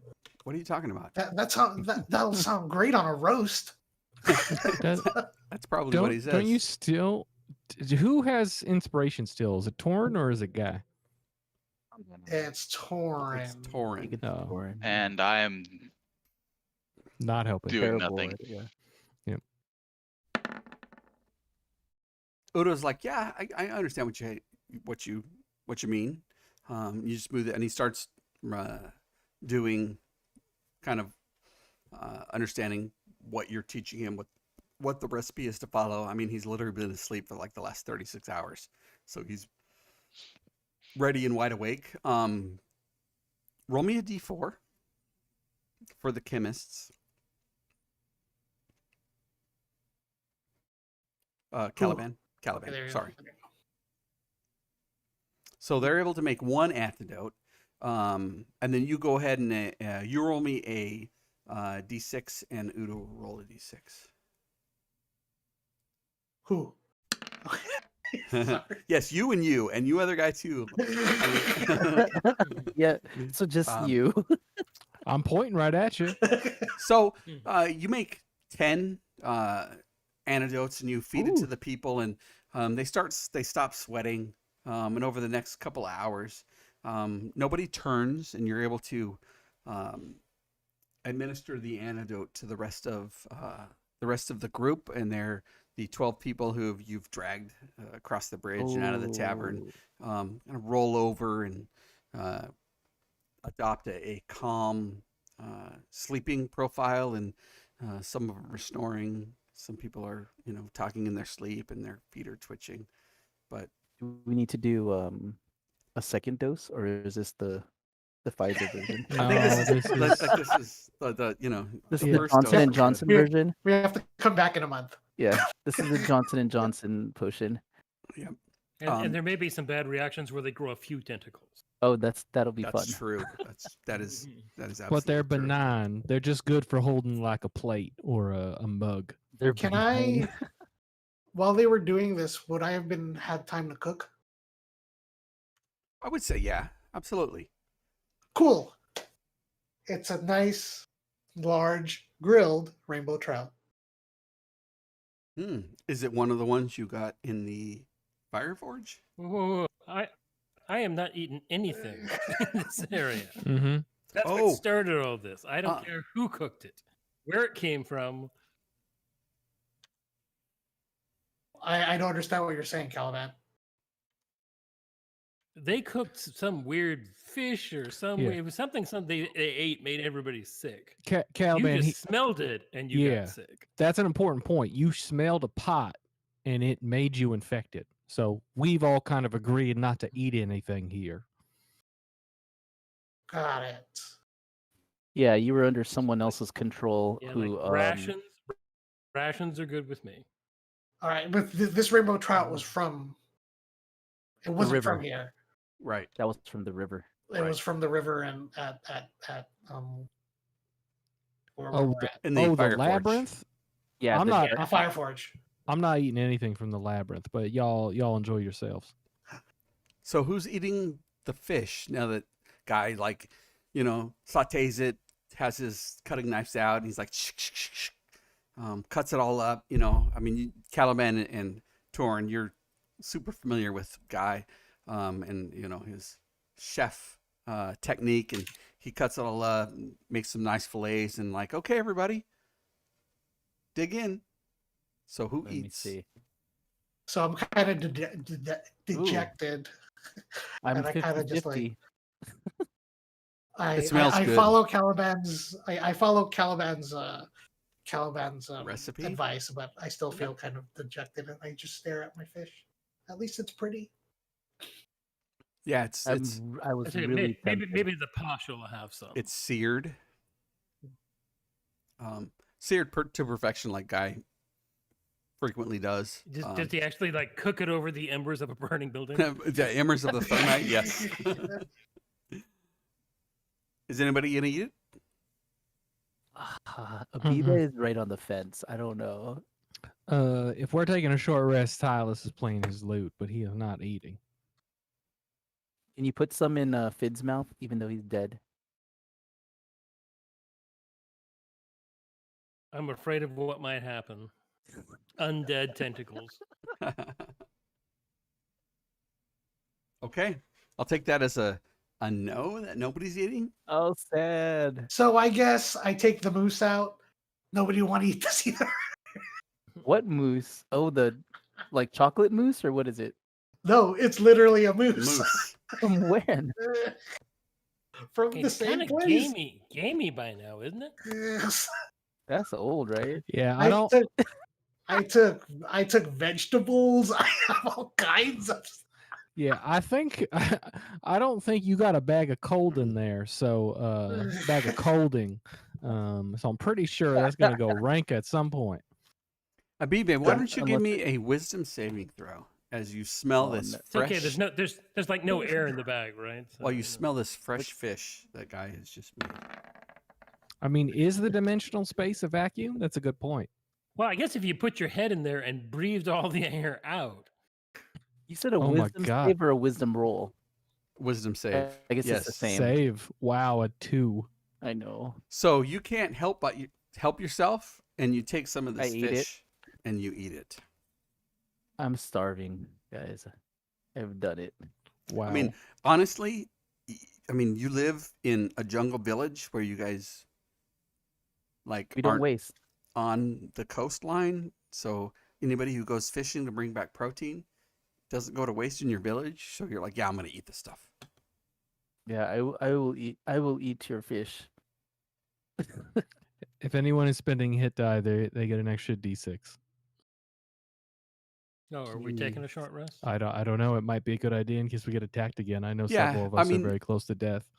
You guys were not doing strenuous activities during this time. Guy was just cooking. Caliban was mixing potions. And while, just for the sake of the narrative, that over the next 2 hours, you guys are able to take a short rest. Okay. So if you want to spend hit dice, you can.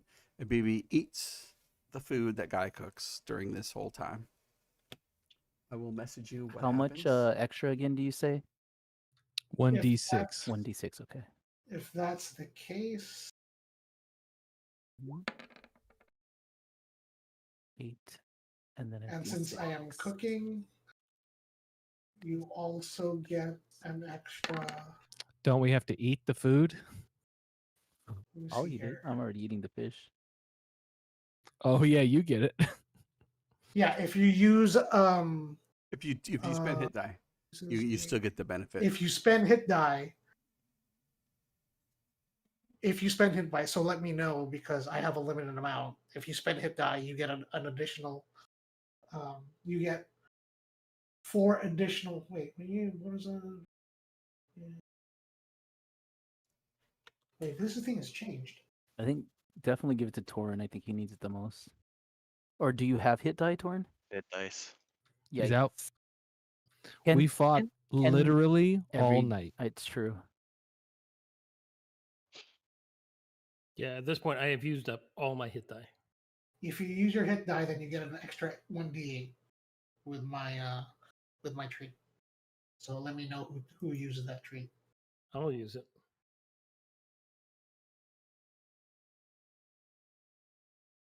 Yeah.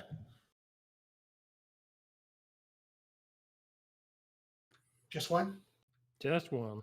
I'll use it. Okay. Oh shit. Thank you.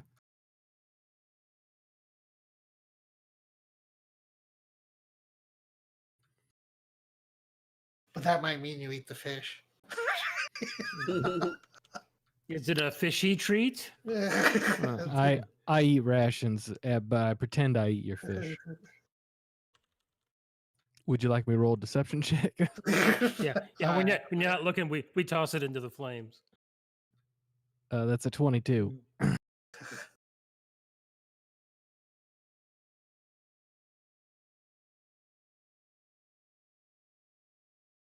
Is that for me? You might be muted, Rick, if you're talking. Yes, sir.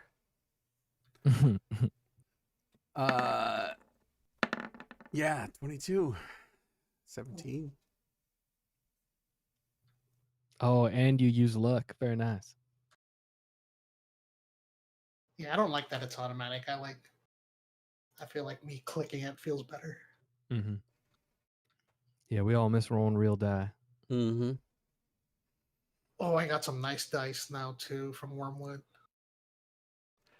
So the night goes by. It's 3 a.m., guys. You guys are really tired. Everybody except for Odo and Guy are pretty tired. In fact, the people who have been healed from the antidote, they're not tired. They fall into a sleep, but after a couple hours, they kind of wake up, and eventually the Pasha wakes up. What would you guys like to do? I'm gonna go up to Torin and say, "Look, at this point, we need you up." So I use my last. Oh no, we did a short rest. I Mhm. do cure wounds on him twice.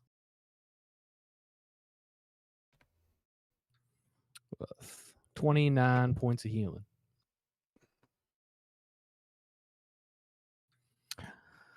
Get up, Torin. You gotta talk to the Pasha. I'm gonna. I like pump the healing into him as I lead him over to the Pasha, and I say, "Hi, Pasha. You might remember me. What's his face hired me to come in and help deal with the melon conundrum. This here is Torin. He's kind of the leader of the group that I'm traveling with. And we saved all y'all lives. But in the process, as you can see, lots of shit happened. We fought lizardmen, and your head of security was in league with them. They're all dead. Their bodies are in their manner.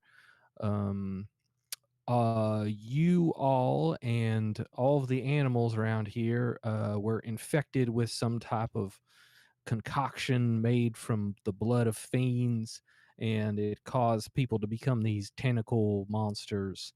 That happened to be the head chemist's doing, and we tried to talk her down, but she went and blew herself up with this wild fire that you see still burning around us. We tried everything we could to put it out, but it can't be put out, I guess.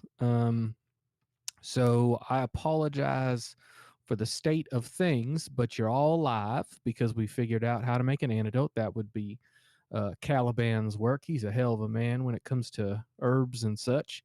There's a Biba over there. They led us over here to find you. Thank goodness he led us here, because that would have ended with you all turning into tentacle creatures. Guy over there, he makes a mean fish, from what I hear. But based on the fact that y'all got sick from eating things, we have decided not to eat things ourselves. So I think that about covers it. He kind of blinks and shakes off the grogginess, and he goes, "Silas, my friend, great to meet you. Last time I saw you, you were running through the jungle, and there were..." And he kind of blinks and holds his hand to his head a little bit and says, "Some lizardmen chasing you." And he looks around and he's like, "What happened here?" Oh, I just repeat what I just said now that I realize he's conscious and aware. And then I end with, and those lizardmen chased me into a labyrinth. Well, a portal into a labyrinth. I don't know. It's kind of a long story. I found these guys. We came back. Good thing we did, because y'all would have been tentacle creatures. It was wild. I mean, I'd offer you and your friends some room and board, my friend, but he looks around. Yeah. Looks like my vacation spot needs to be rebuilt. Right. Yeah, it's got fucked up. He thinks about it and is like, looks around. Some of the other people slowly waking up. I wish I could offer you something. Do you have diamonds? Do you know anybody who has diamonds? I have diamonds back at my house proper in Alim, but well, he thinks about it and says, "I have diamonds in Thaman and Alim, but it's okay. not here." The alchemist, she had diamonds. I'll be able to find it. Yeah, Silas kind of scratches the hair on his chin and he says, "Yeah, I've been thinking about that. If that was a a propulsive explosion and not just a fire one, there's a chance that whatever diamonds were in her thing maybe, I don't know, flew 100 feet in a random direction. So, It's okay as long as they're within like 1,000. It's fine. oh right, you got the magic. Okay, I forgot about that. And he smiles to you Well, and says, well, hello. People call Yeah. me the Pasha, or I appreciate you and your friends helping burn down my town. right, right. That was an unfortunate side effect, but at least y'all have your lives, right? People cannot be replaced, but buildings can be rebuilt. Um, I do have one favor to ask. You mind watching, keeping an eye out while we all sleep for 8 to 10 hours? Certainly. I imagine he looks around. I can probably call the ship to come pick us up tomorrow if you want to come aboard. I'm in your debt, I guess. But Oh, uh, shit. we can absolutely watch over you while you sleep. Kind of okay. I only ask because we spent literally the entire night fighting tentacle creatures and making antidotes to cure your all. So it's been a night, you know. I would say you can give me any charisma check with advantage Thank you, sir. because he was working with you before and you did literally save him. So that's a Well, there you 22. go. And he smiles to you and says, kind of slaps you on the shoulder, and he says, whatever you need, let me know. I mean, not that I have much. And he looks around to the burned resort and says, I appreciate it, Silas. You were highly recommended. So thank you. I'm happy I can live up to the expectations of my referrals, but yeah, again, sorry about what happened here. We do not accept responsibility for legal reasons, but we are happy that y'all alive. I mean, there were 10 buildings. We can build them. I mean, half of them were just thatch huts, you know. Right, I mean, right. with some thinly veiled string for the couples so they can sit on the beach. You know what I mean. If I may make a suggestion, maybe do not have an on-staff explosive chemist. That might be counter to y'all's vacation spot, and especially one affected by the leanings of lizardmen, and who will create potions that turn people into tentacle creatures. I just think it's a bad mix for a vacation environment. Who do you refer? Who are you speaking of? Who are you referring of? Oh, there was a chemist lady that lived in the hut, and I point towards the crater. And he says, "You mean the old lady with the gray hairs?" Yeah, I didn't get a good look at her before she evaporated, but yes. She's been here for probably 9 months, a year. Hasn't caused any issues. You said lizard people, but I haven't seen any lizard people here. Yeah, she's been I working mean, with them. In Other fact, than raiding my organic melon orchard.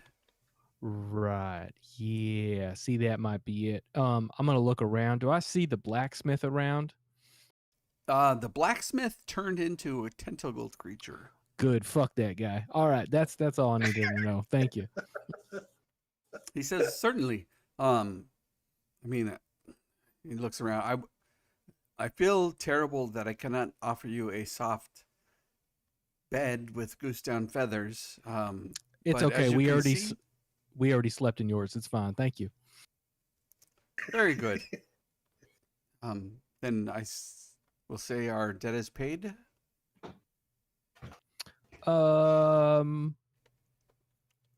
We're gonna call it even since you burned down the entire place. Yeah, I guess that's all right. Maybe our debt is paid once we get a full night's rest. How about that? How about that'll be the seal? Okay, very good. If you don't require anything else, I'll have my seneschal, maybe you guys call him a butler, look over you while I make a few calls. All right. You got a sending stone? How's he making those calls? I do. Oh, that's fancy. Fancy. Is it a flip one or like a touch screen? Never. It's a touchdown. It's one of those ones that are connected to the big box, and I have to take it out and hold it to my ear. Oh shit! Like one from the '80s. Yeah, those are fancy. Got a big antenna coming out of it. That's cool. Yes, it had it made in the Retro. 1580s. It's an active. It's a antiquity. Still works great, I think. Yeah, least no for me. reason to upgrade. Okay, cool. Once your valet gets here, we will pass the fuck out. Okay, and he walks over to one of the men that are standing there, and he talks to him, and he says, "Make sure these guys are good, and get whatever they need. You know, make sure they're taken care of. Not that you can provide much anything, if you know what I mean." And the guy walks over towards you. My name is Jonathan. I can help you if you would like. The Pasha says I'm supposed to watch you while you sleep. Is that correct? No, okay, I understand why that mistake happened. Do you understand the premise of taking a watch, like making sure nothing comes to attack people while they're rested? Of course. Okay, that's what we need you to do. It'd be Okay. creepy if we wanted you to watch us while we sleep. I mean, some people might be into that. That's not a me thing, but yes, make sure that we are not attacked while we rest, because we need to rest. We spent all night saving your lives. He leans into you and says, okay, thanks for the clarification. And he gestures with his thumb over his left shoulder towards some of the people behind him. And he says, we're kind of an exotic resort, and some of those people have those similar requests. So Oh, gross. I Gross. appreciate you clarifying for it, because, I mean, I've been here for a while helping the Pasha, and I will not watch you while you sleep. I will be on lookout for anything that comes near you when you sleep. You know what? I feel bad that you have to deal with that kind of stuff from these rich people. So here, and I hand him a gold piece. I'm sorry you got to go through that, but I appreciate the work you do.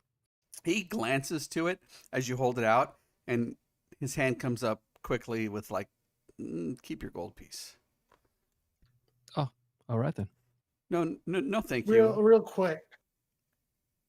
Don't worry, I'll watch you. All right, Abiba, you need to calm down with that shit. Real quick, because I know you mentioned like 12 people that we saved. What is like the total population here? I think there was like 50 at least, right? 40 to 50. There were between 30 and 40 people total in this whole place, including servants and guests. And how many are left? 12 plus Silas and the We Pasha. we saved some people. It was the 12 there at the end, and then we got, I think there was like, I think 5 or 6 I would say that's accurate. before, So it's between 15 and 20. Yeah. Okay. Just wondering. Thank you. Yep. Better than half, hopefully.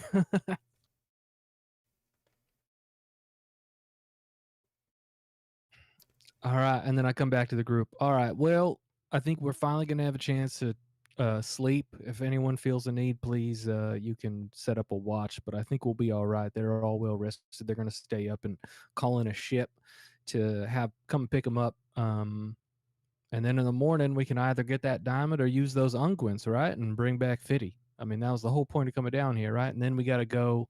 I look at Torin. You got to speak at some shindig, and then we got to go kill the lizard people, right? We must go to the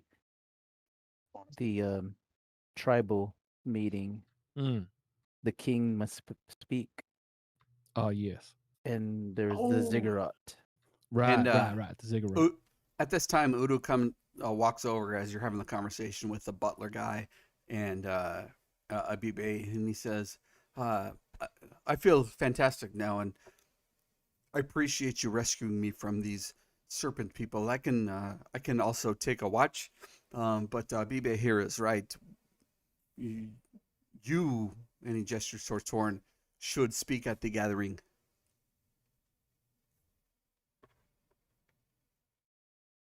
Okay, I guess he speaks at the gathering.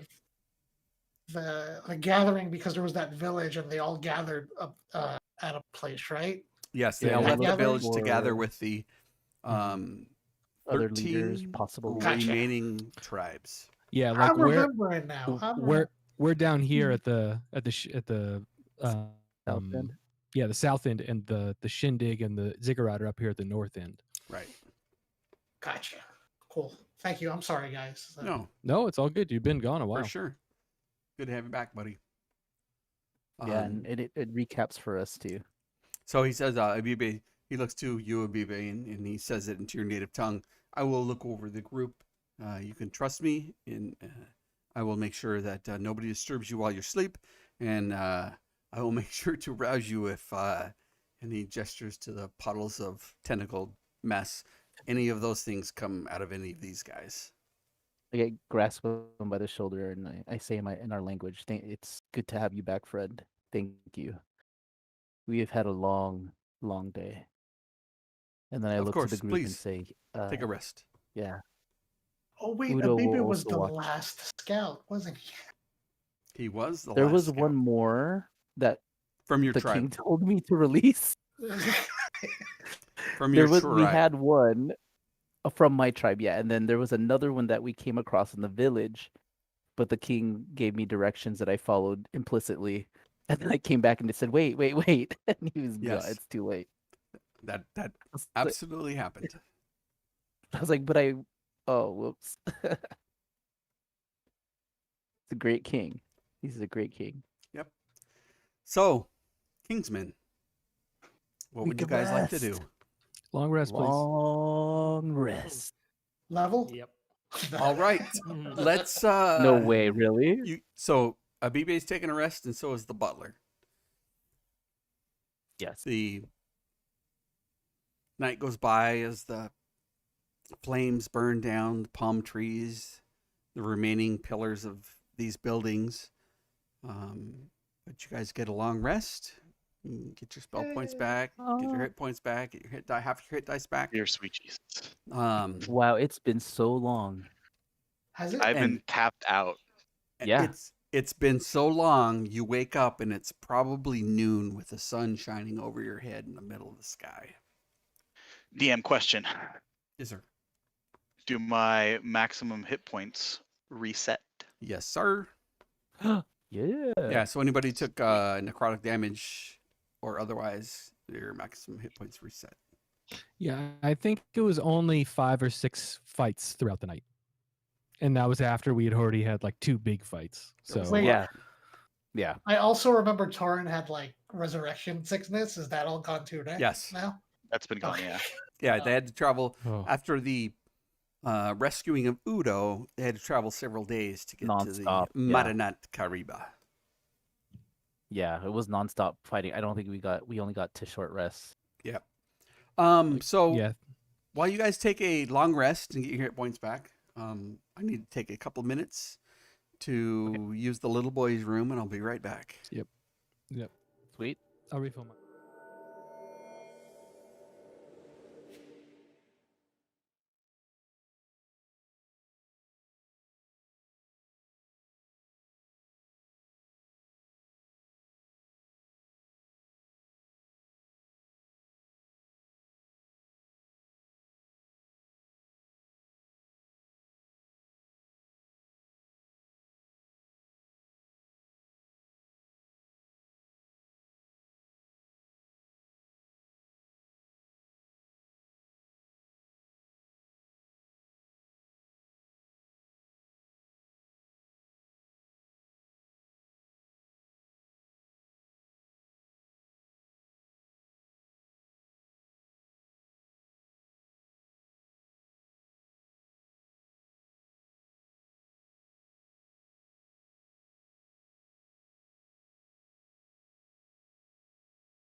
Thanks for the quick break, Gall. You guys wake up, middle of the day the next day. The smell of burnt wood in your nostrils. You're able to take a long rest. Udo's sitting there with you. Looks like he's made himself a nice seat by pulling up some of the dirt, which is very common in Abibe and Udo's tribe, and put his back to it and sees you wake up and says, "Oh, my friends, good morning. Abibe, good morning." And he says a saying in your language that basically that means welcome to a new day or a fresh day. That has a deeper meaning than just like good morning.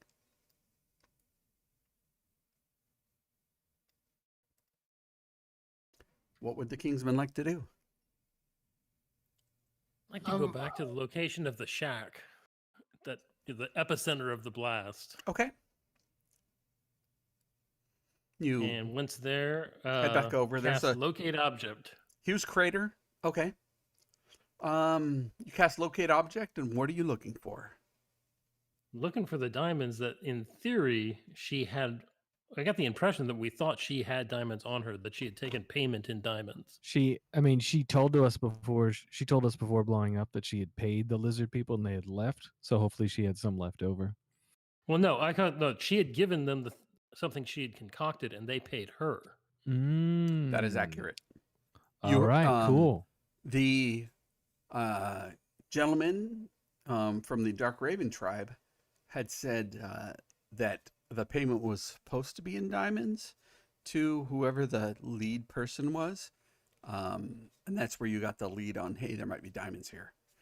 So you head over to the crater that was formerly Layla Bardeaux's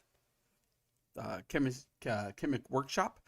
You cast locate object and you get pings in, let's say, several different directions. But there are 8 pings. Some in the sea, some in the river, some back to the south, some to the west in the jungle, and some to the east across the river.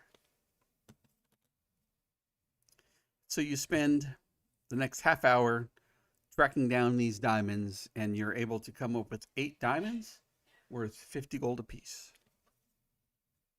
Is that enough? No, because they have to be like 500. Yeah, it has to be one worth 500. And you Ugh. and Caliban, you think back when you were having this conversation with Leslie in her workshop, and she was shaking a shallow container full of brightly sparkled chemicals into the pot. She turned them into dust for her concoction. Damn. Okay, well then plan B then. I guess that makes it simpler. Now we don't have a choice to make. Well, at least we have some diamonds for revivify, right? Oh, right. That's 300? Those don't need to be 1 diamond. Correct. It's 300 gold worth of diamonds. What's Revivify? Let's see. That's a spell I can now cast, thanks to my friend Tasha. Tasha's the best. You have a revivify? I won't prepare it then. Tasha's. So we're clear.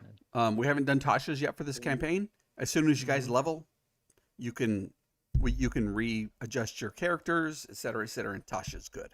It shows up in the base class, so it shows up whether I want it or not. Understood. But until you guys level, Tasha's unavailable to you. Okay. It's like 1 hit point. Revivify if you can. Yeah, my only concern is Torin, and Silas will say this. Torin, if you don't keep Revivify, but Caliban takes it, and then Caliban goes down, you don't have it prepared, right? I'm preparing it. Okay. I'm just making sure. I feel like 2 people should have it in case one of them dies. You know what I mean? And Caliban, you'll always keep the diamonds on that pouch, right? So I know where to get it. Sure. That's a diamond pouch. I see. So it's like a. Or in the Okay. city, it has a label that says "not the diamond pouch." Not diamond pouch. Don't look That's- here. That's everything that guy is carrying. So I guess Well we use then, that other spell there's then. nothing. There's nothing to do but reincarnate Fiddy. I guess let's do this.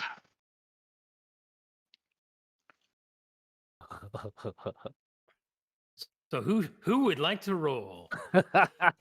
So I feel let, like let's Oh! Don't know if you have. Did you pick up an extended no, roll thing or? I did not. But Okay.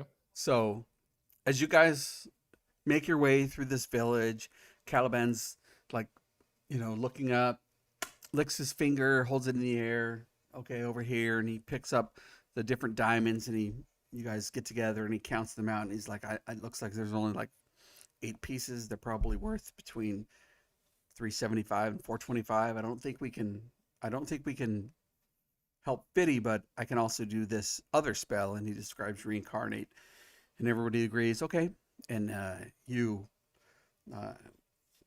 reach into the bag of holding, and you pull Fiddle out by the scruff of his collar on his neck, and you lay him out into the midday sun. And he's staring at you with his gray hair and his large handlebar mustache, very peaceful in his afterlife sleep. And Caliban starts casting the spell. Is that accurate? Yep.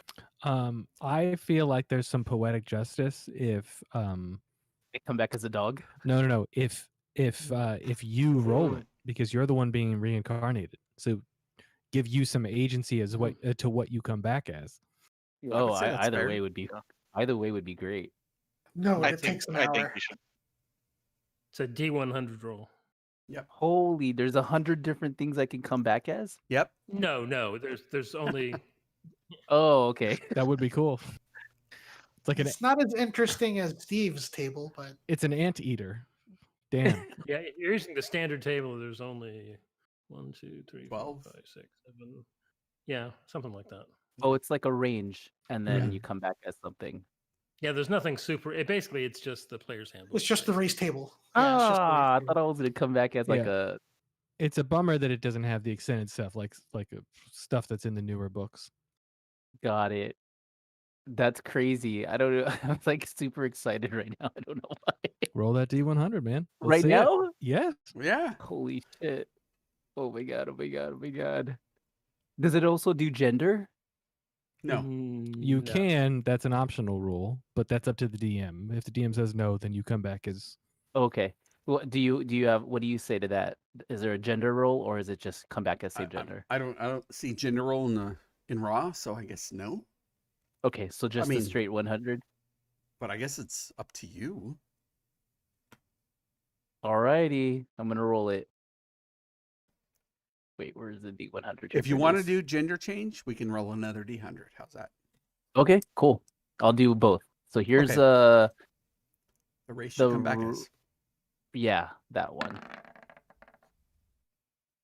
49. Wow. No, pretty close. You come back as a rock gnome. Yep. I'm still unknown. Oh my god. 47 to 52 is rock Uh, gnome. What As kind you of gnome was see- I before? As you see, You were. I don't know. I don't know. What were you before? I thought you were a forest gnome. I think it was just a regular. I don't know. No. What does Fiddle say? Well, shit. I guess I should. Look, Look. yeah, what's on, How do what's I on this look? picture? 'Cause you- Yeah. Holy shit! That was anticlimactic. Hey, that sucks. It's probably the same damn thing. I Unfortunately. mean, knowing my luck, it makes sense. I'll just probably come back female now. You were Let's a see. rock gnome. Oh no! Come on! Amazing. Come on! That's So- that's something else. You see Caliban wait. sit there, and he's drawing sigils in the air for about an hour, and after an hour he finishes the incantation and he looks up to each of you expectantly, and looks at you, and he waits 1 heartbeat, 2 heartbeat, and then you see Fiddle's eyes flutter open.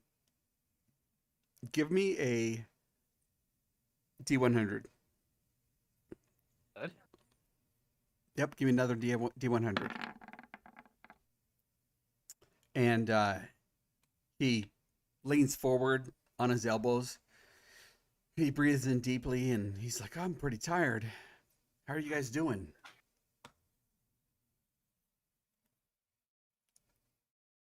You come back as a male rock gnome. Oh my god. That's one expensive revivify, y'all. Wait, according to what the spell says, it forms a new adult body. So does that mean that he I'm sees younger? himself like next to him? And he's Oh yeah, he would be younger because it's just a straight up like adult. That's wild. So I'm a younger version of myself. This is amazing. It This is doesn't what he- actually say that you're younger. Yeah, you just. Oh, It doesn't specify. But like if the you would, form on my body would but be if younger. if you reincarnated a child according to Raw, you did be an adult. Your form. Okay, so what would a gnome adult be?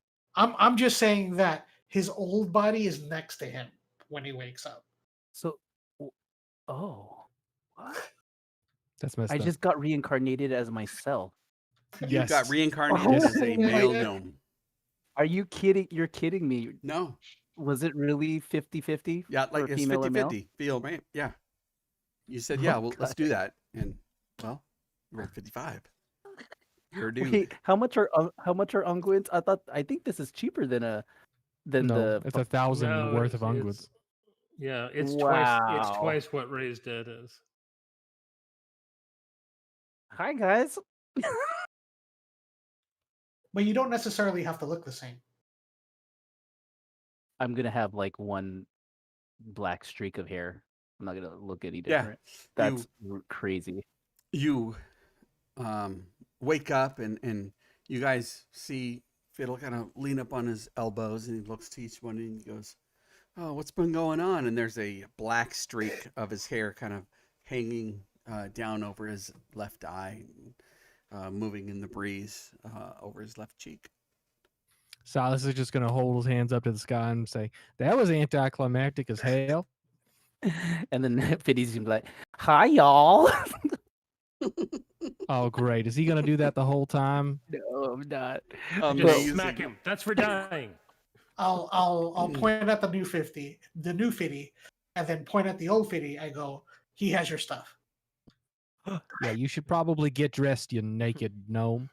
What the? Why am I standing? Or what is this? Am I me? Is that me? Can I touch it? Is it like my body? Yeah, you look over and you push over and you see his body, and he's what you remembered. He's wearing your clothes. He's got, the big broad mustache. Can I keep it? You're lugging it around. Ah, how heavy is it? You reach over and you start picking him up. You go to throw him over your shoulder, and suddenly the body turns to ash, and Oh, you're left carrying his robe. whoa. What did I miss? Why are we in the jungle? Last I remember, we were it's like a vampire or something. So you don't remember getting killed. And then I look over to Torin. I'm like, Torin, you're alive. Alive. Ugh. And so energetic and youthful looking. And then I look at my body, and I can feel that I'm a little bit younger. Mhm. And am I naked? Well, I mean, Yes, you are other- disturbingly naked right now. other than the robe hanging over your shoulder. Because I want to look yes. at my body, and I want to feel realize I'm like a young old chap again. You- You feel younger. Your body isn't as you don't have the bulbous belly that you had. You kind of look around, and you pull your hair down and you're like, oh, there's a black streak, and pull your hair down some more and there's some gray to it, but you feel spry and you feel well. You felt better. I'm not sure if reincarnate gives you like summoning sickness like or whatever they call it. Let me see. Silas says, "All right, can the rock gnome please get dressed so we've got a Biba. What's it called? Oh, we have a tribal. Abibe Yes, says, sir. Very important tribal team. as Oh yeah, you're not a Biba the anymore. DM takes Abibe, he says, yes, there is a tribal gathering to the northeast. Perhaps we shouldn't have sent away the other gentlemen, but the king said so, and I did. Oh, I called him back with sending. That was why I didn't have any third level spell for fighting all night. Oh yeah, you so you can speak to him. Or I'll call him right now. Whatever. I'll use a level 3 spell. So you ascending towards him? Yeah. I say, hey, what's your face? What Hey, was his what's name? your face? That's 4. Did you guys write Um, it down? No, I never write anything down. The king was in error sending you away. Return and lead us there. That's 25. Ukandaya. All right, that was Yeah, a that's right. 25 message. Ugandaya says, can he reply? Yeah. Is it 25 words as well. Halfway to the gathering, can probably make it back by tomorrow. Been running all night, need to rest. Maybe a bit longer than tomorrow. On my way. Okay. So I'll look at Abiba and say, you know the way, right? So if we just follow his path north and go in that direction, we should meet up with him, no problem. Because he's about halfway there, and then if we go, we should meet him about halfway. He's stopping now and resting anyway. So He gestures towards the jungle and says, you went through this jungle here. I mean, if we pass within 20 feet, no problem. If we don't, then maybe you call him again and say, we meet by the big rock. yeah, I'll do that when we get traveling. Okay. Okay, very good. Yeah, let's go.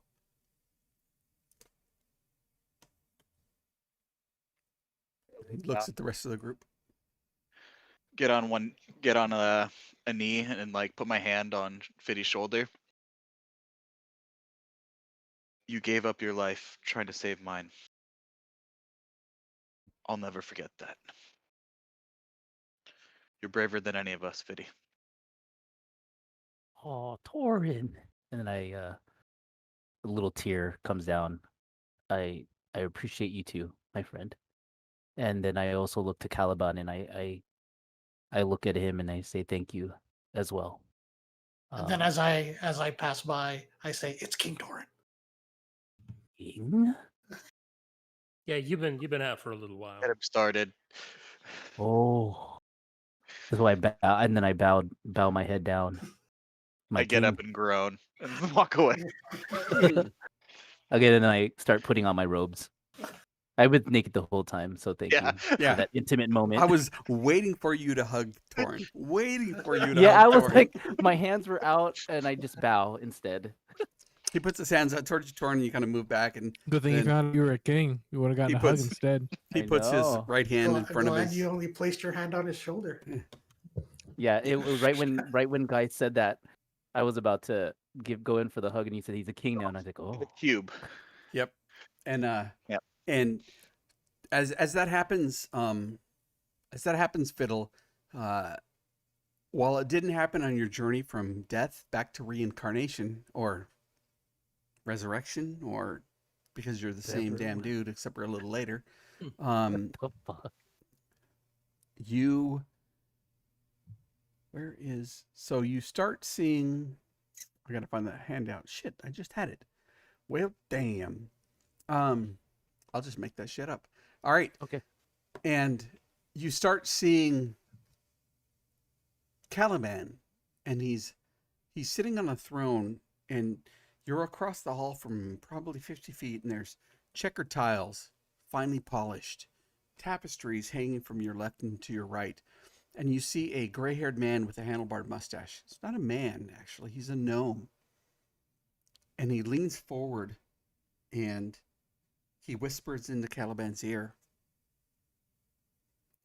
and he points on the hall, and Caliban looks back to him and nods, and then you see the rock gnome in purple robes and set spectacles with what looked like silver trimming on his robes, and he points his hand forward, and you see this beam of red energy slowly move from his hand, as if a mote is passing across the room, and it gets right before your vision, before you see a large conflagration. Boom!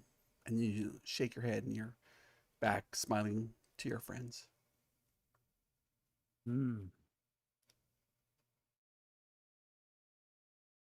This occurs before the reincarnation.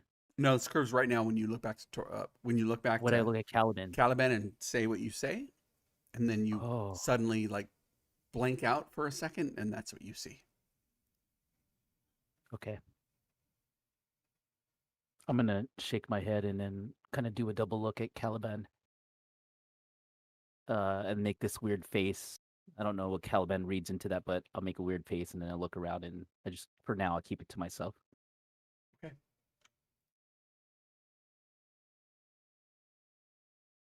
For shits and giggles, can you roll a D100? Is that something I can ask? I'm just curious. 66. So that would have been Old man, a dude. a halfling Lightfoot. Yeah, that's right. Yep. Which is the other race that I always play. Are you a Lightfoot gotta- guy? In my other I am. guy is I'm a Ghostwise. Ghostwise. That's right. Actually, no, I'm sorry. Enil is the stocky one. I forget what it is. Stout. How old was Did he? Fiddy? I was 99. The Adult age, I think, right? gnomes reach adulthood at 40. So they can live up to almost 500 years. Do we just want to have you roll like a D500 and see how old you are? Oh, so I could be old? No. That it's just a joke, but I think that'd be funny. But that's That'd be just me. awesome if I could be 40 You feel or between younger. 40 and 50? Okay. Damn. New life. Yeah, you got some years back. My life to you all. Oh my goodness. I'm like, now that I'm dressed, I'm like kicking, doing the, like those little jump Yep. up in the air where you double kick your feet Heel together. kicks? Yes, I'm heel kicking along. I'm like, where to, guys? Oh, I feel so young. Yeah, it's 1:30. Caliban grumbles under his breath, like, damn guy, comes back as himself and younger. That's messed up. Zippity. Yeah, exactly. I'm totally singing that with my black strand of hair because it's never been black for a long time. So it's like, but I am still in the back of my head, kind of mulling over that vision that I saw. So keeping that kind of in the, right there, Yep. not too far back in the brain, but right there. Got it. I imagine we are traveling north once the rock gnome puts his clothes back on. We're traveling north, even if the rock gnome does not put his clothes back on. They're a little, they're on. They're just a little loose. So, Oh, you don't have your belly. point of Yeah. order. just curious, has Fiddle had a vision? Because I'm not seeing it in the handouts, and Have know I Guy ever had has a had, I vision? don't know. You mean? Correct. Let me look at my notes real quick. 'Cause I Caliban don't has had a vision. Guy has had a vision. Has Torrin had a vision? Yep, I have a vision. About my vision though, I think you've given it to me twice. Yes, I have. Okay, gotcha. Yep. The exception was the second time, as you saw this homeless person, beggar, who was had dark tan skin and wrinkles everywhere, dreadlocks, ratted hair, wearing rags around his waist to cover his private areas, and he looked at you and popped out a fist-sized pearl. And that's when your And then the rest vision of the ended. vision happens. Yes, and then the rest.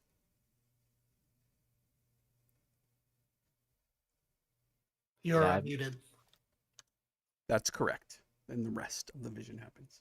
Gotcha. Thank you. Yeah, I've never had a vision. Oh, I've heard of the prophecies and stuff like that, but I've never had a vision. okay. This would probably be my first one, if this is considered a vision.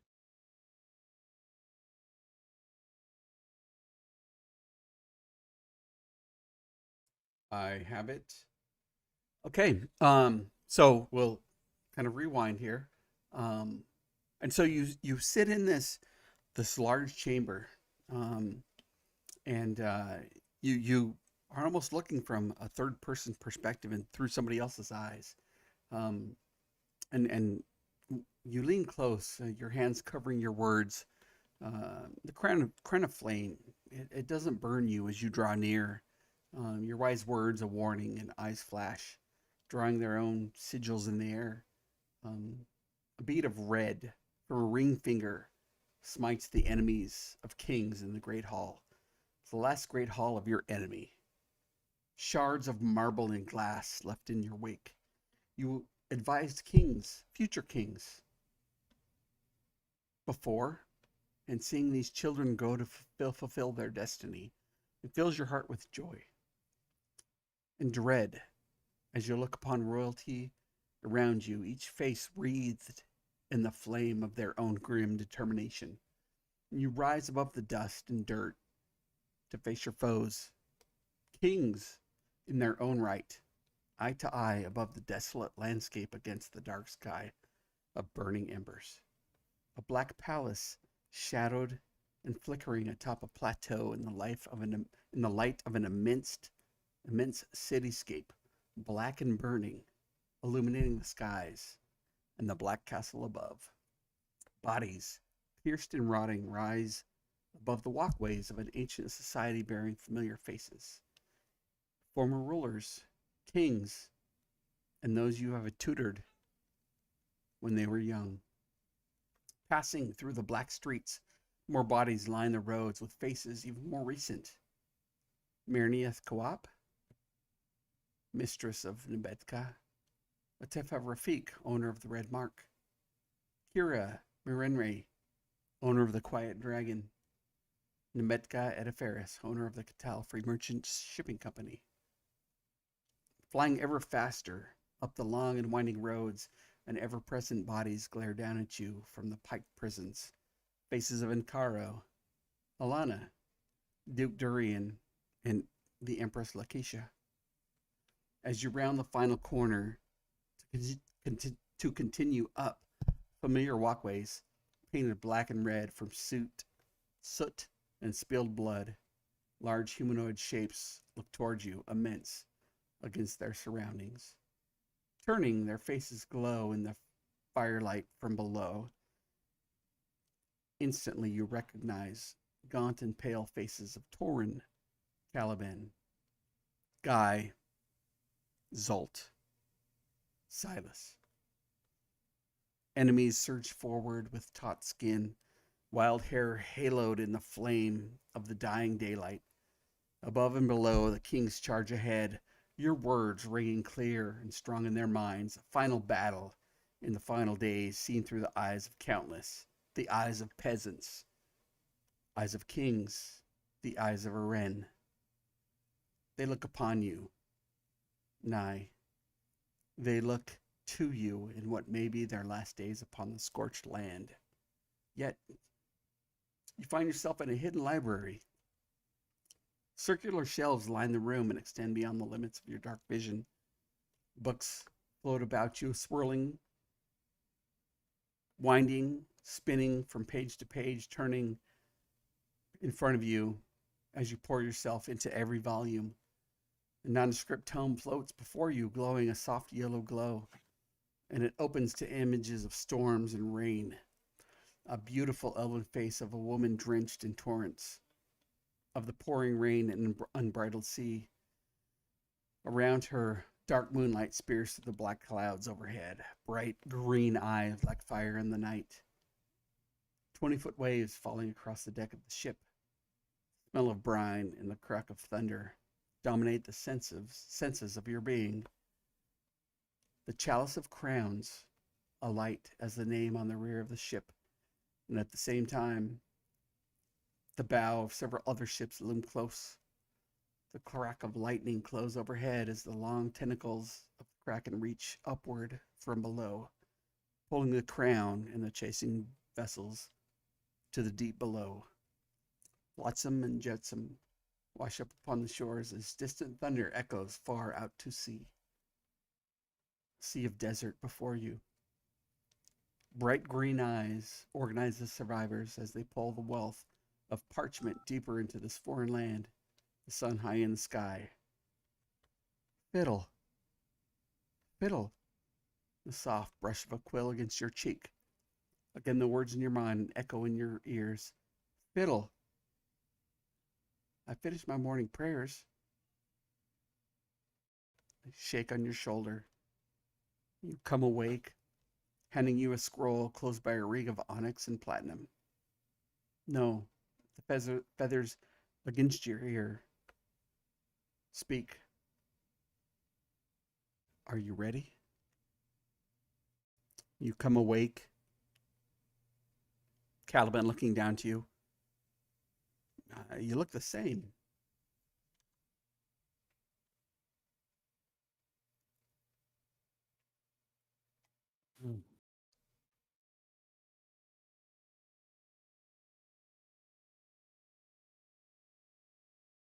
And that's when I came. It came And that's to. when you woke up. I'm gonna rewind as well. Although my body is feeling younger, I'm gonna look to Caliban's eyes with almost like a deeper understanding and age to it. I don't know if I can emote that, but it's like coming out of a dream, but I've been in a dream for a long time. And I look at Caliban in new eyes. As you reach down and you reincarnate Fiddle, expecting him to change to a dragonborn half-elf, dark elf, his soft eyes of himself kind of awaken, and you see the fading vision of this courtyard in the shadow of a stall statue. And it's actually not a statue. As you look towards it, it's a large rock, black rock, and the clouds above you crack with lightning, and you see on top of this large tor a larger rock sits there with the lightning illuminating it.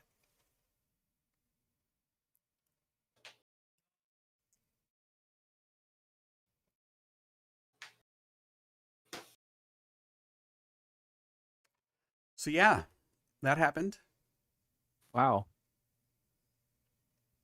It got serious all of a sudden. What would you guys like to do? Yeah, I guess that's what happens when you get reincarnated. You're dead for a while. After we have my kind of that interaction with Torin, where he thanks me, I call him, I still call him king and friend and thank him. But I look a little bit more meaningfully towards everyone, including Silas, who is still new, but because they were in that vision.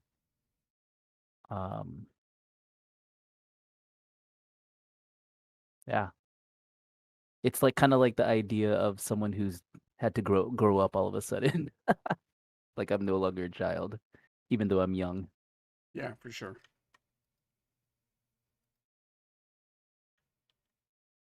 It is good to be alive and with friends.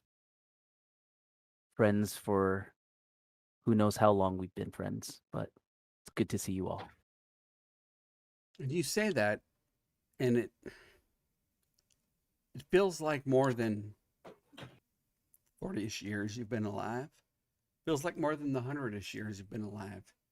In fact, it feels like it's almost a connection as far as you can think back. Yeah, and that's how it feels. It feels like a something kind of awoken, like literally and figuratively. So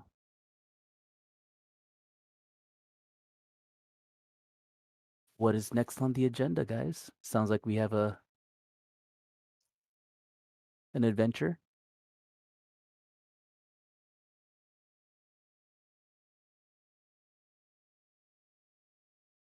They all kind of look back at you. Caliban is like, hey, this spell might do some weird stuff to this guy. Will likely do some weird stuff to this guy, and Fiddle awakens. Looks a bit younger. Hair not so gray. Seems just like the guy you stuffed in the bag of holding about 9 days ago. Wow, we had only 1 day left. Damn. How long can the body kind of remain? Reincarnate days. and resurrection is 10 days. 10 days. Oh.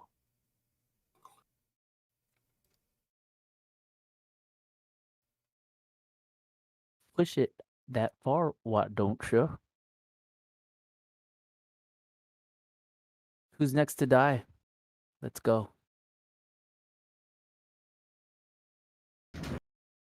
Feels like this dying thing makes you more alive.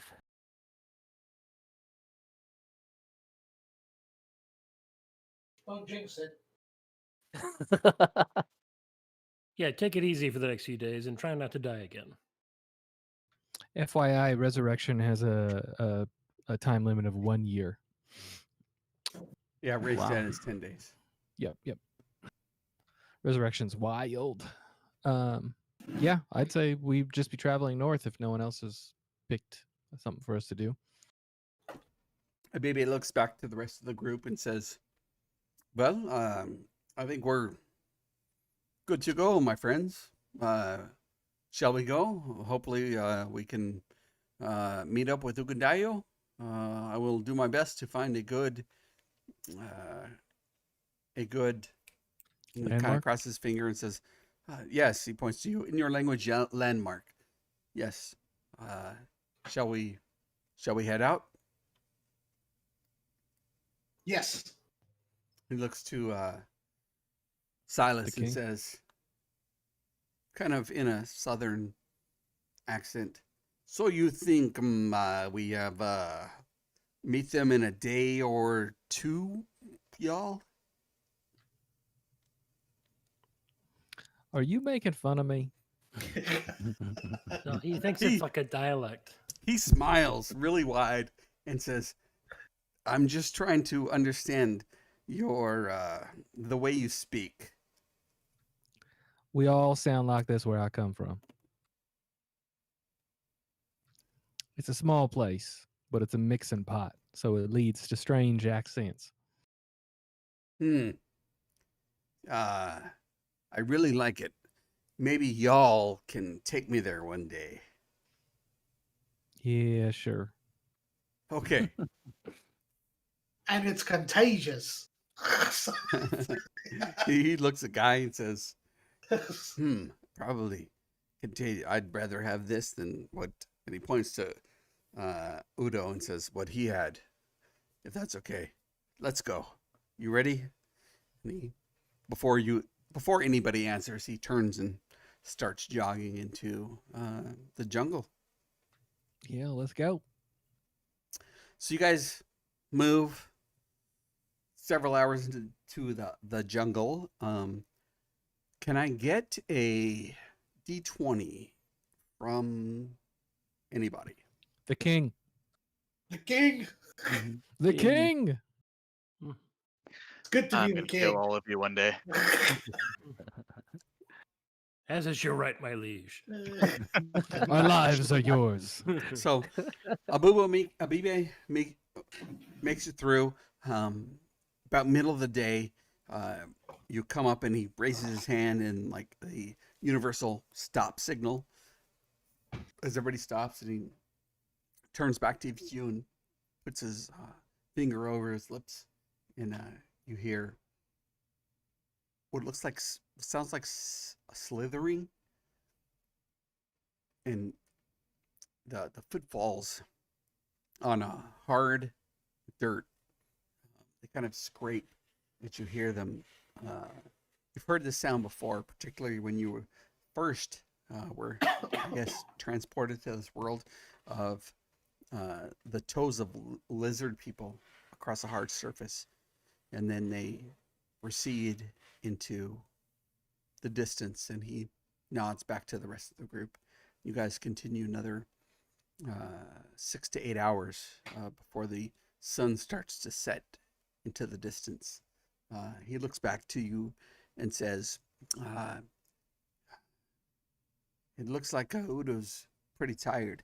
And Guy, you feel pretty tired yourself because you guys have been up since about 2-3 in the morning, and now it's approaching sundown in the northern hemisphere, which is 6-7 p.m. He says, I will scout out a good place. Udo, will you help me? And Udo, feeling spry as ever, certainly. And they will look for a place for you guys to camp. Would you guys like to also look for a place to camp? Yeah, sure. Why not? Okay. Do you want to take You know- advantage or do you want to give advantage? This is a nature or survival? Survival.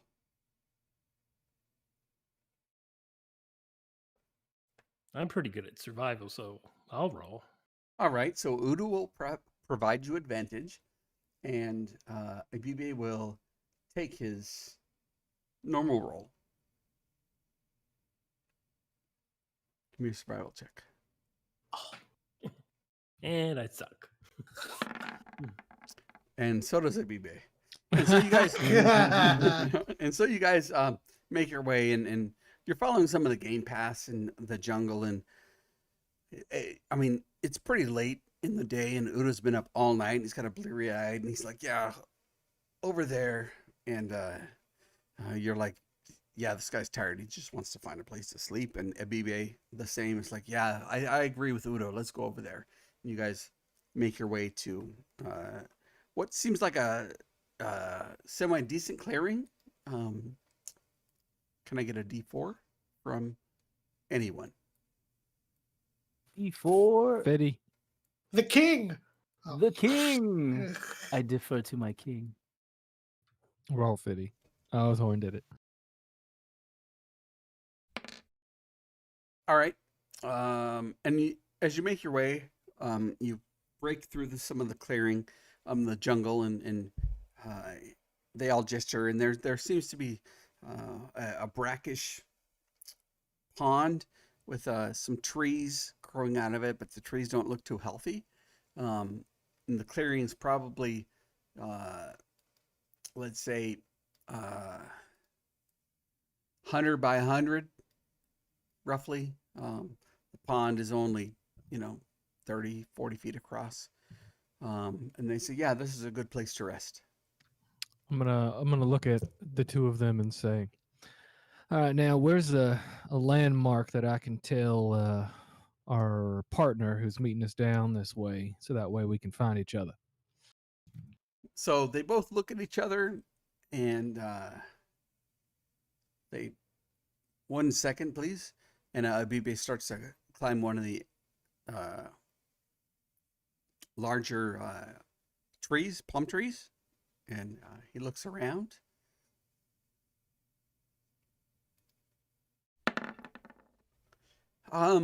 Yeah, okay, right over there. The 3 trees against the horizon on the west side of the southern mountain. We are, and he 1, 2, 3 kind of puts his fingers together. We are about 500 paces to the west.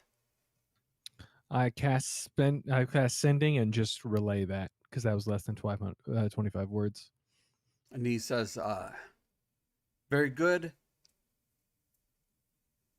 1 minute from the Eastern Nights. And that's all you hear. I relay that to the both of them in case they understood what he meant, but yeah, that's it. All right. So you guys set up your camp around this, looks like not really a fetid or feeded bog. It's a clearing, somewhat sheltered from the jungle around, but it stinks a little bit.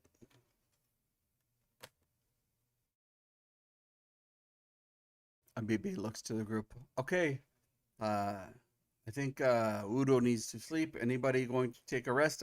Take a rest or a watch? I will help after I rest. I'm resting. And Silas just lays down. My sword will wake us up, and I hold my hand out, and it appears, and then I stab it into the ground next to where I'm laying. And he steps in the ground. He's like, my sword will wake us up, and it starts playing like Carmina Burana or whatever Silas wants to be bum bum bum bum, and then it slowly fades into silence. I lift my head up. We should still have a watch, but just in case anybody screws up, the sword will help.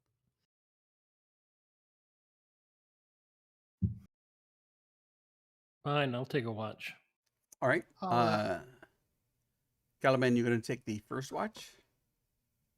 Yep. All right. Anybody else? I'll take the last watch because that'll go into my preparing food for the next morning. Okay. So in my game, we do 2 watches, not too complicated. So you will take the second watch. Can I get a D20 roll from anybody but Caliban and Guy? The king!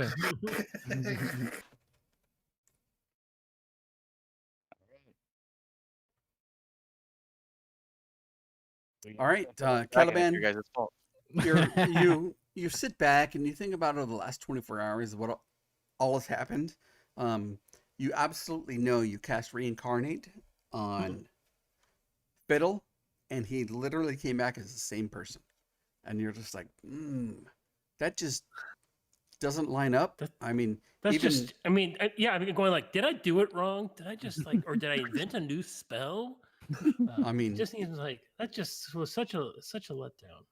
I mean, in your mind, you hear the crash of waves against a bow on a sea, and as a sign from Vakur, you're like, yeah, I think I did it right, but I didn't expect that, and so your watch goes by without issue.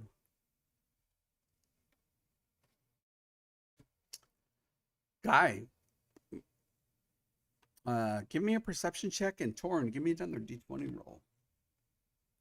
Perception.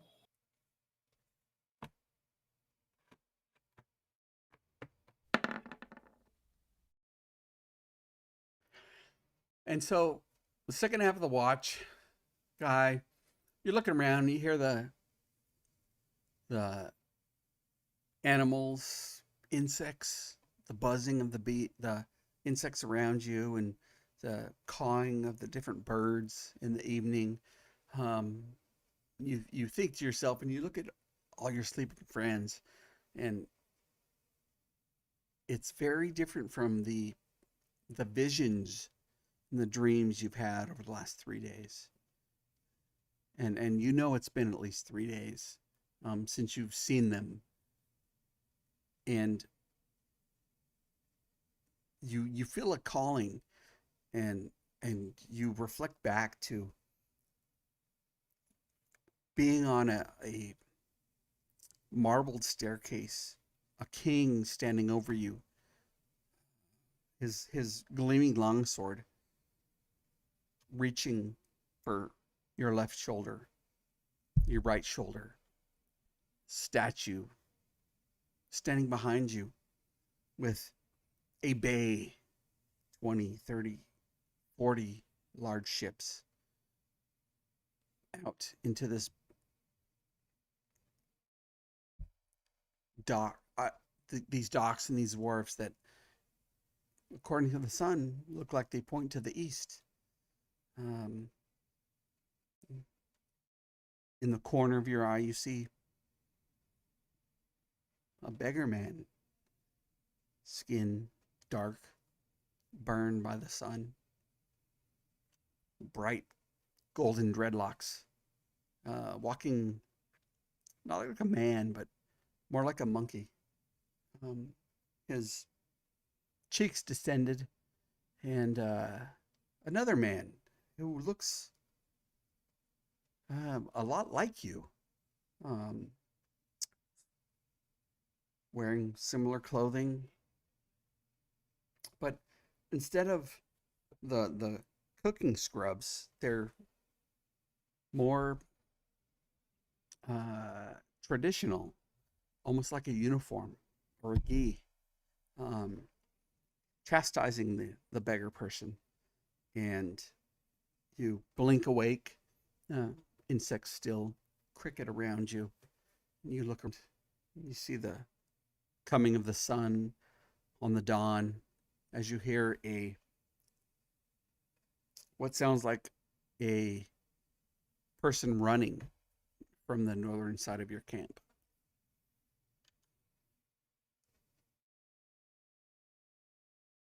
From like away or towards? They're moving towards you. Towards. I scream in everybody's head. You reach out telepathically and you say, what do you say? Wake up. And everybody hears that, wake up.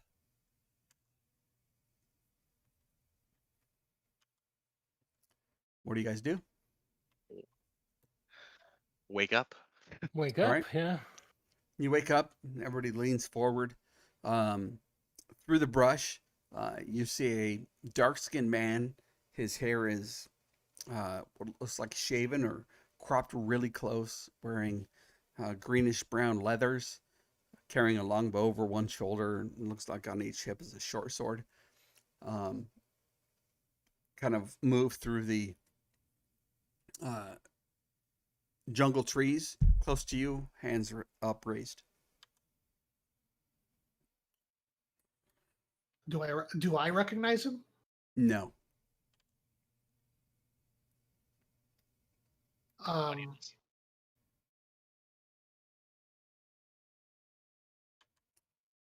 you say, Rich? You were broken up. One of us, now that we've woken up and are looking.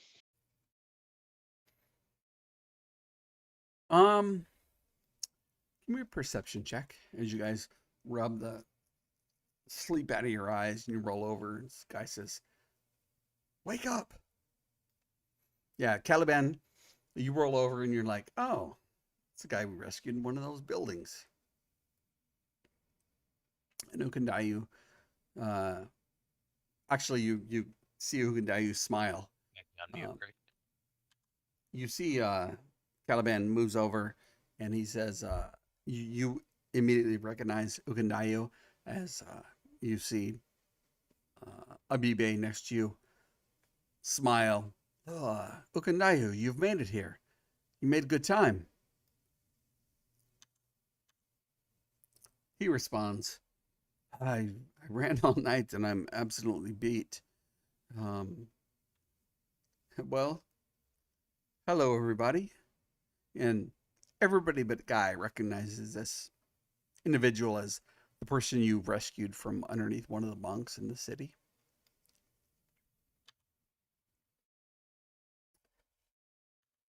Silas rolls over, as he's wont to do, and kind of goes back to sleep. Give a nod to Ugandayo and start doing my morning, check the armor, go, even though it's magical, even though it's a magical sword, it's just kind of routine. Go So over everything and then you nod to him, and you start checking your armor, and he immediately walks over to you, and he's like tightening the laces and the straps and the locks against your armor, and he's like he's overdoing it for whatever reason, but he's like thinks he's helping you out. this is not necessary. I can that's no, okay. Mm-hmm. And he continues to turn you around and spin you, and he grabs the bottom of his tunic and kind of rubs it on his tongue, and looks like he's like polishing your armor. Spit shining it. Yeah. I wouldn't lick that again. Oh, never mind. All right. Oh shit, he's poisoned from the tentacles. Kill him. And as you make yourself awake and you clean yourself off with the help of Ukandayo, he Death glares to anyone else in the group who is looking at this. Silas is asleep. Silas is asleep. Is anybody else witnessing the spit polish that I everyone's am. Probably do. receiving? Yeah. Absolutely. Yeah. Abibe, or no, Fiddle, you're like, yeah. Ukandayo's smiling, like nodding, like, hey, Ukandayo, that's a good thing. And about a half hour after spit shining has come, guy starts making some kind of breakfast, whether it's fish or dark brackish tentacles is totally up to him. Ooh. Maybe like squid ink. I don't know, squid ink pasta or something. Maybe it's me. I'm not having Add anything that looks like ingredients tentacles. that do I notice any of this? Oh, of course. I mean, Yeah, where'd the squid come from? guy does not like. He's always like, look what I'm making, and as he, spins his knives and forks while he makes food, like he always has done. I probably would have done something with the moose since I didn't say I gathered anything, anyways. Yeah, if I see him make anything black, you might be an amazing cook, but I am not eating anything that you took from that village. Yeah, any tentacles, you're going to have to explain carefully where the ingredient came from. I'm just saying, if you decide to eat something and take a nap again, I'm not going through that again. I don't even remember that. Okay. Yeah. So during breakfast, does anybody want to like give Guy what's happened in the last 3 days? How do you feel, though, Guy? What? How do you feel? I feel fine. I think. No. And then I start twitching. I chop off Guy's head. Ah, he's infected. It's been a wild couple weeks, but I'm not gonna lie. I thought that we were gonna lose both Fiddy and you.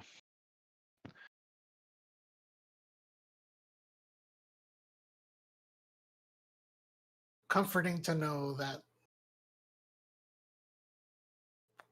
there are people out there that depend on me. And I depend on you too, my liege.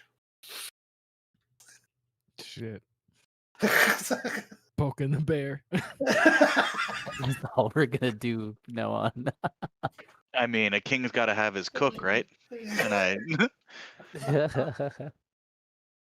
And food taster. Yeah. Yeah, exactly, right? Because you know he's eating while he's cooking. Chef has got to taste test it. look, I don't know what all this king business is, who these people think I am. But no matter what happens,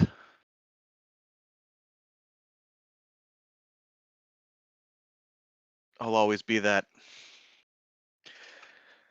shit brawler that you guys took pity on in the tavern. So just remember that. And when you get your kingdom, don't forget I need a tavern to work at, so you know that help. Assuming if you don't need my services anywhere else. I might just make you an advisor. Have to be in court all day. But I know what you mean. I mean, I've been having weird visions and dreams You've been having as well. visions. Yeah, nothing kingly, really, but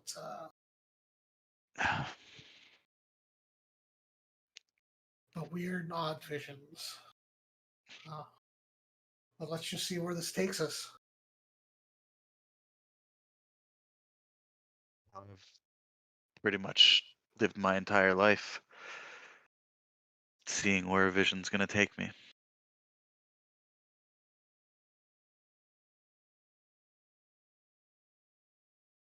All right, let's go wake up that bastard Silas. He slept in long enough.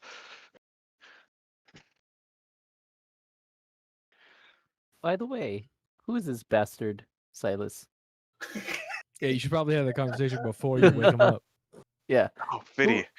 Yeah.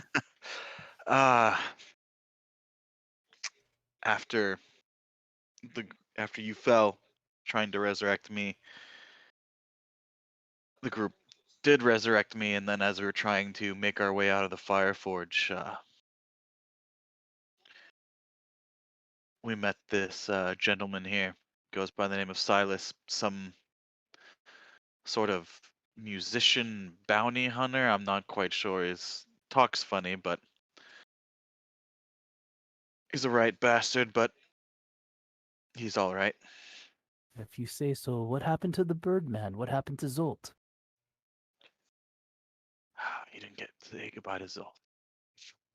So much has happened, I've almost forgotten. Is he didn't make it? No, You should be home by now, actually. he What returned do you to think his you've home. been eating for the last few days? Oh, wow. Tastes like wow. chicken. I see Caliban has kept his sense of humor. I'm glad to hear that Zolt made it safe. He was Well, he was alive when we last saw him.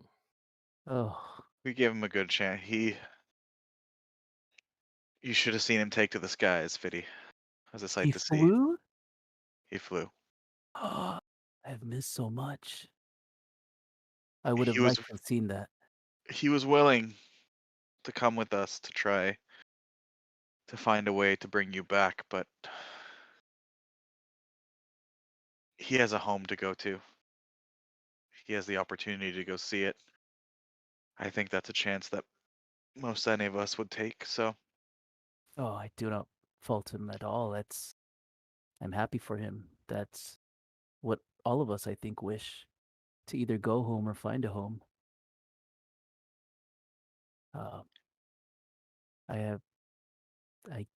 If you accept this bastard, is his name? So his name's Bastard Yes. Silas. he his full name is Bastard Silas. Silas- but Silas gets I- up he- and says, "I'm I believe awake, it's you Mr. son of a." Silas, Mister. Pardon me. Look, I'm awake now. Uh, Been awake a bit, trying to hear what's going on between all y'all. And no, my name is just Silas. The group's been giving me a nickname, Silas Bane. I don't know if that's gonna stick, but there's no bastard a part of it. I'm an all right bastard, but it's definitely not my name. my apologies. I heard bastard Silas. So I will try to remove that from my memory. It's tough because things tend to stick in my head. Yeah, I know the way you stuck inside that bag. You put me in the bag? Oh, I doubt. Oh, I was in the bag? I guess we weren't going to tell the man, but yes, you were. I think it was the safest place to put you.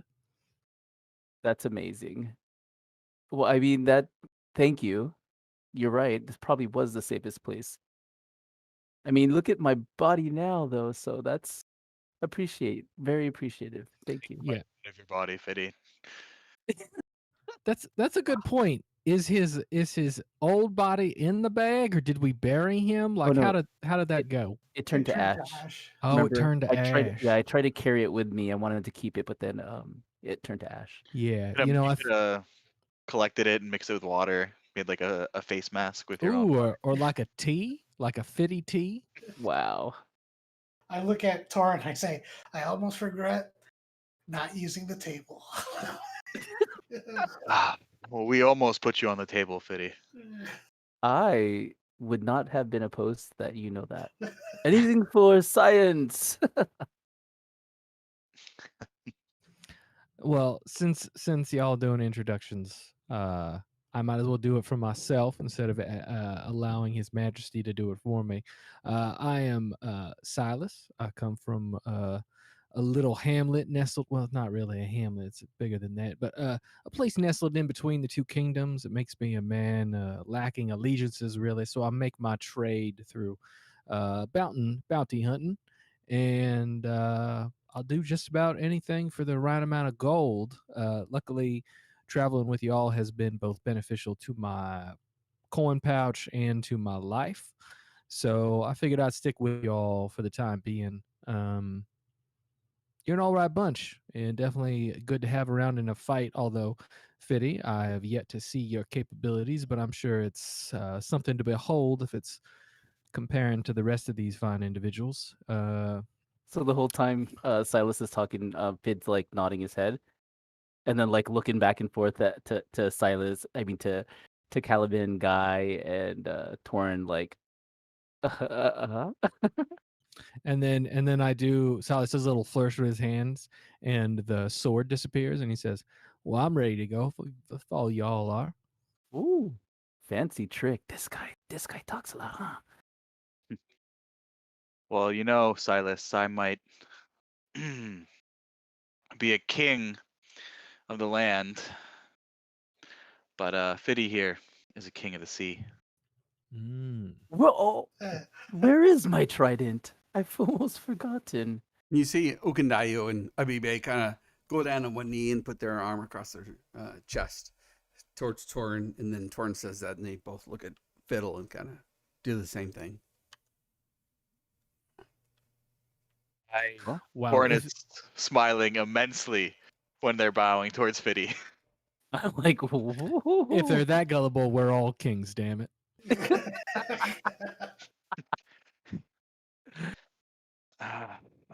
If we have a few minutes, actually, Fiddy, I know we just got you back, but we could use your expertise on some things. Oh yeah, absolutely. You're able to still you still have your same capabilities, right? Have you tried? Let me check. And I just kind of, I don't know what I'm checking, but I'm checking like my body and my robes. I'm looking in my pockets. I meant your magic, Fiddy. Oh. Not your body. Oh. He's like And then checking it beneath his belt. Whoa, whoa, Yeah. whoa, whoa! We just got you to get your clothes back on. and then I produce Mage Hand. And I salute with the mage hand. Looks like I still have it.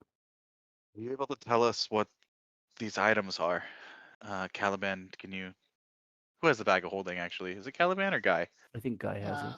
I think I I have has it. And as you're having this Guy- conversation, Ugandayu says, I've been up all night. Don't mind, I'm gonna go sit over here and take a nap. And he moves over to one of the larger palm trees and leans back against it and closes his eyes, and within minutes he's snoring. Oh. He must have been tired.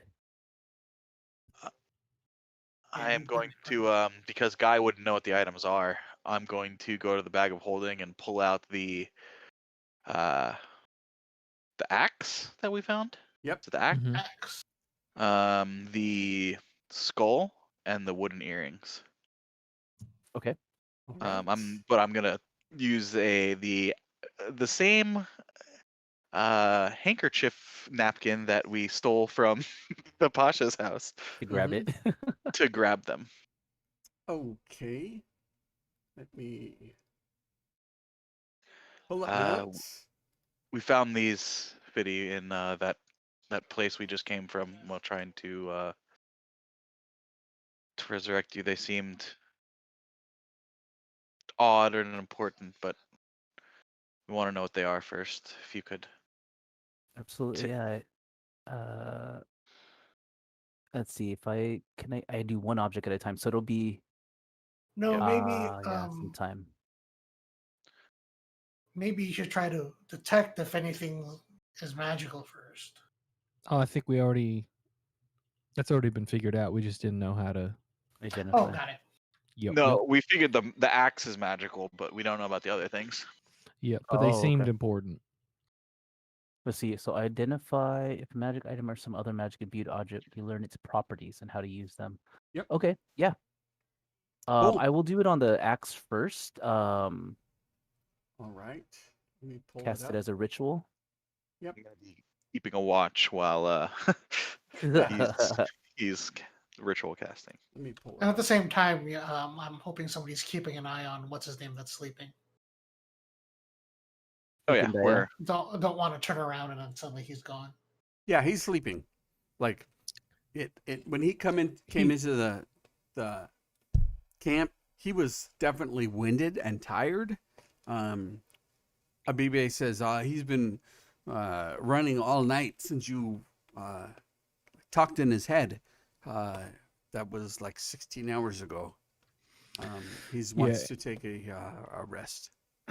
And Silas says he's an ally because, as much as we joke about it, these fine island peoples really do worship Torin. So, well, worship might be too strong of a word, but I don't think we need to worry about him double crossing or disappearing on us unless something comes up and takes him from us. In which And- case, And Torrance, so you told him to run off to the meeting and then told him to turn around and come back.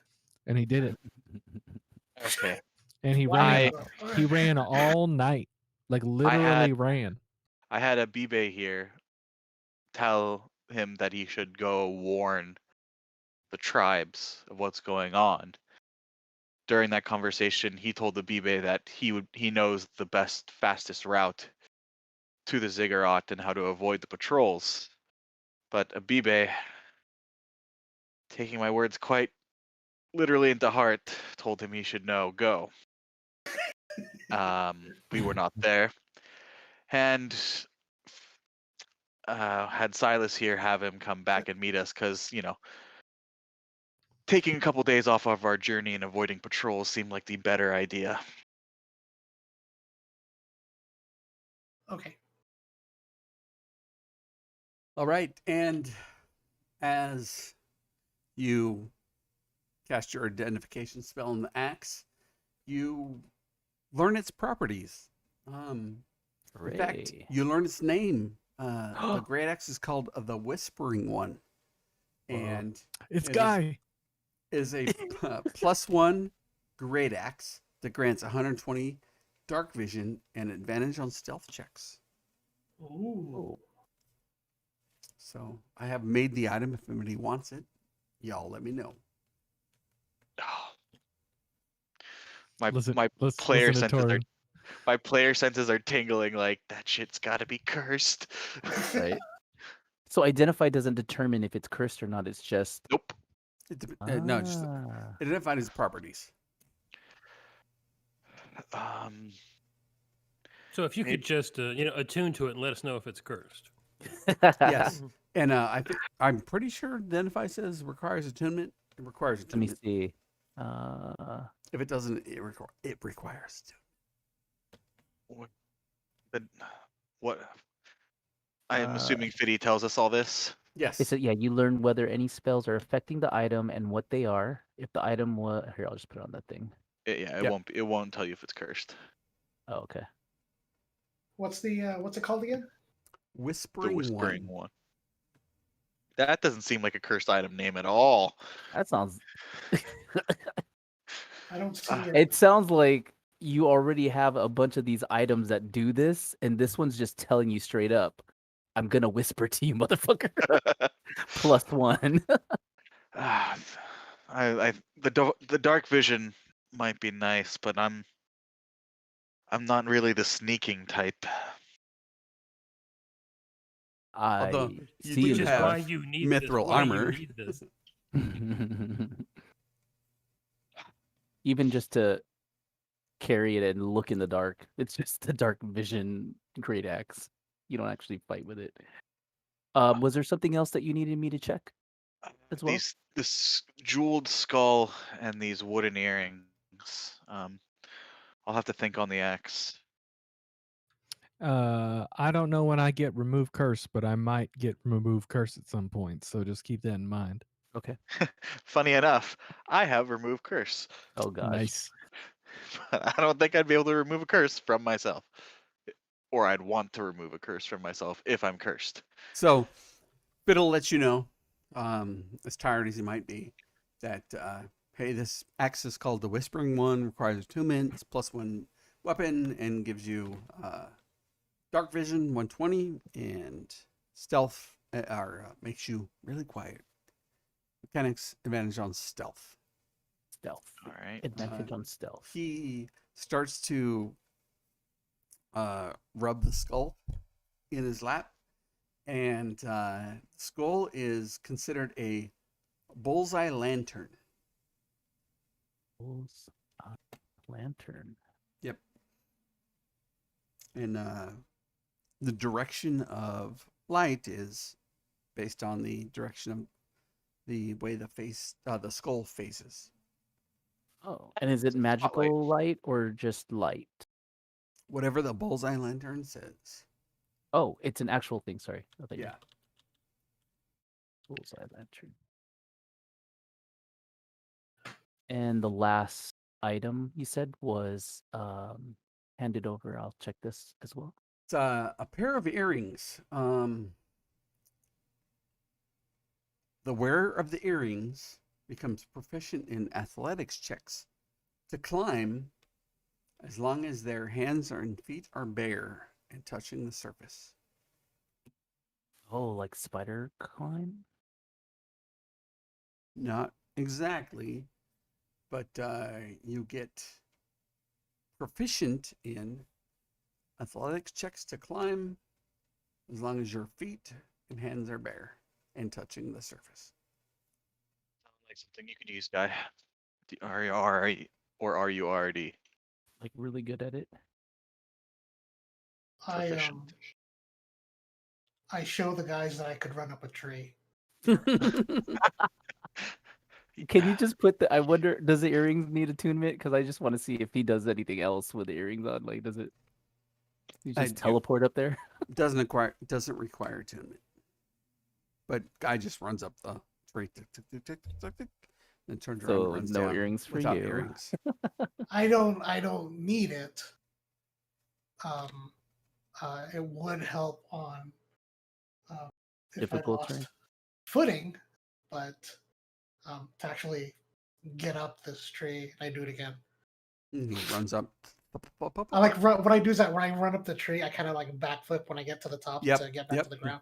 He does a raw wall run like he's 1982, break dance, and kind of flips and spins a couple times and lands. Is there So any he body? doesn't need that. Is there a body of water around? There's a Yeah, let me show you this too. there's the brackish there's the swamp with the kind of mangled trees in the middle of the rune. You could probably do that if you succeeded on athletics check. If you want to jump into the dirty water. No, my movement allows me to run on water. Oh, okay.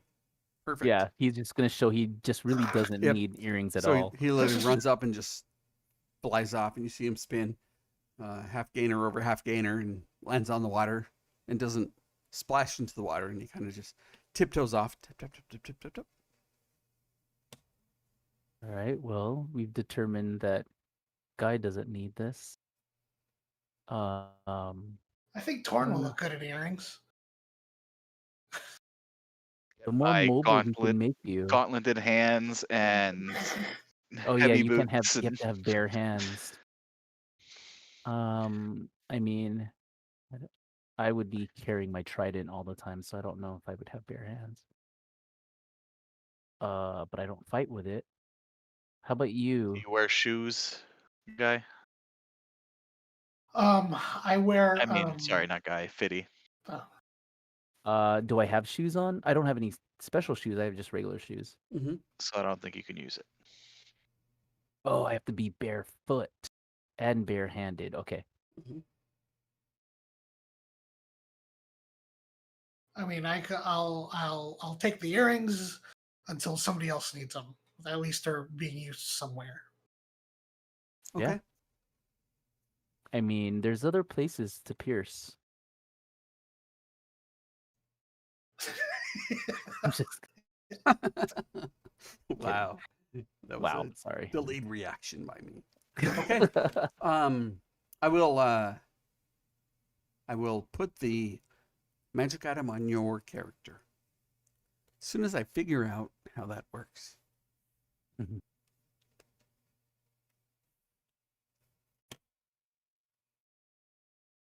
All right. Okandayu is asleep. BB is kind of sitting next to him. You guys are standing in the middle of this clearing. It's a murky river, stream, brook, kind of meandering through the middle of the clearing. Real quick. Yep. I have a bunch of stuff that probably you should look at. If you could probably see if any of this is magical, because I have some stuff too that I've had for a while since we're here. And it's not like we're going anywhere as people are resting. Yep. Sure. Hand it over. All right. So for this is just some just stuff that I've had for a while. It's actually a gold ring set with bloodstones. Oh yeah. And then a ruby clawed pendant.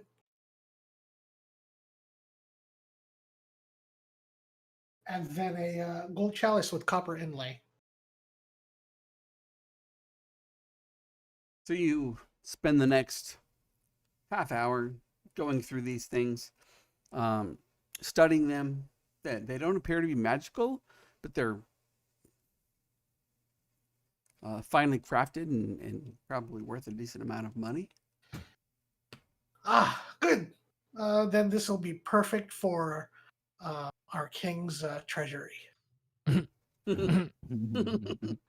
May I use a deception roll to see if Silas hides how hard he laughs at that? Absolutely. Oh, that's a natural 20 for a That's 32. a natural 20. I'm You- not you- looking at any of you right you- now anyway. Certainly laugh under your breath as everybody kind of looks from. These items will be the first items in the treasury, meaning that they will end up being heirlooms in the future. So let me make sure I Silas got you good. transfers it into like a cough, so everyone thinks that he's coughing, and he goes, "I'm not sick. I'm not sick. Don't worry." So you have a ruby Philip. pendant with a clawed hand, right?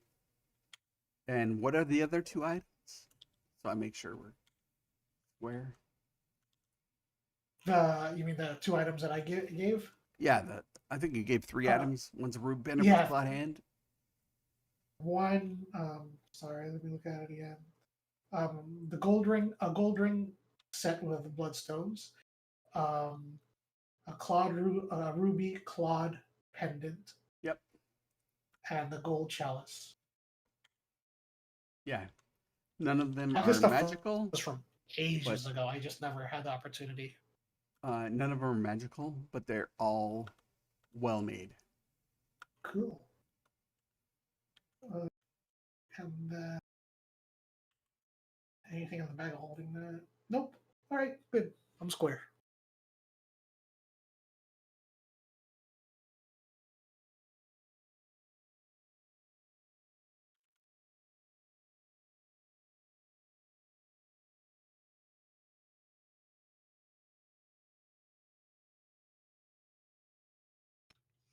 Did I get a long rest? ODM. You guys gonna wait until Ukanaya wakes up? I mean, yeah. I mean, that's up to the group. That's up to his liege.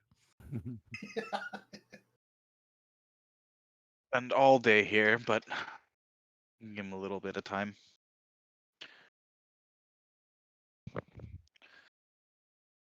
He doesn't need a long rest, but I'd love one. Didn't we just have? We all did. We all Rest? took one, remember? Yeah, but we got woken up in the middle of it, so I don't know if we continued to sleep to get it or not. Yeah. So No, we were after in the you village, went right? and went and rescued the 3 people out of the Pasha's house, the butler and and Right, Udo right. watched Yeah. over you. I know that, but I've since used 2 level 3 spell slots to get a hold of this idiot to make him show Oh up. yeah, you've had a long rest because Caliban and Guy did a watch. Okay, wicked. Just making sure. I Yep. just wanted them spell slots back. We might Yep. need them.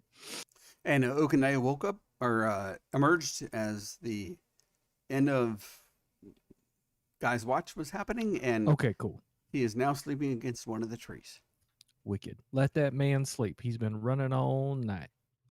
because he's been up for 18 hours running. He went north, and you guys said come back, and he went south. God damn. That's a man who loves his king. So He yeah, did. I mean, if you think about it, he got smacked around by Torn and still was like my king. yeah. So it's been about an hour as Fiddle identifies it's 3 items of magic and 3 items of non-magic. And Okandayu is sleeping against the wall. What do you About guys an like to hour, do? I'll look to the group, and I think it's time we should get moving. What do you think? It's time. So you're going to be a slave driver kind of king, is that it? Do you think the lizard people are Work them gonna till they wait drop. another day? Give Probably a man not. some power.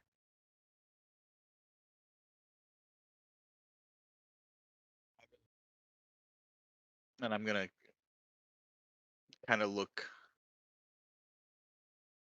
try to say this like without Abibe hearing, be like,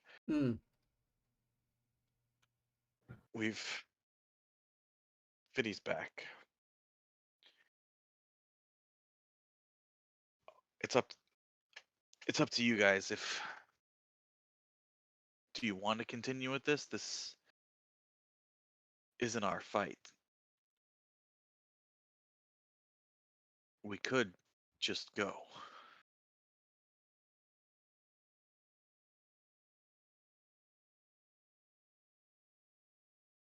No, I'm really curious to see what happens.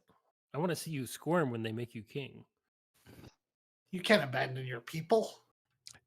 Hold on. I know I'm new to the group, but didn't someone have a vision about you being king, and then we showed up here and they're literally calling you their king because of their legend that is kind of similar to your name. Like, I'm confused here. Like, you might be fulfilling a vision and you don't want to do that. Am I getting that right?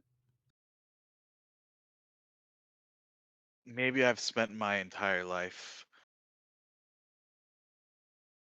following what I thought I'm supposed to be doing, following a vision. How do I know? How do any of us know that that's actually real, that that's what we're supposed to be doing?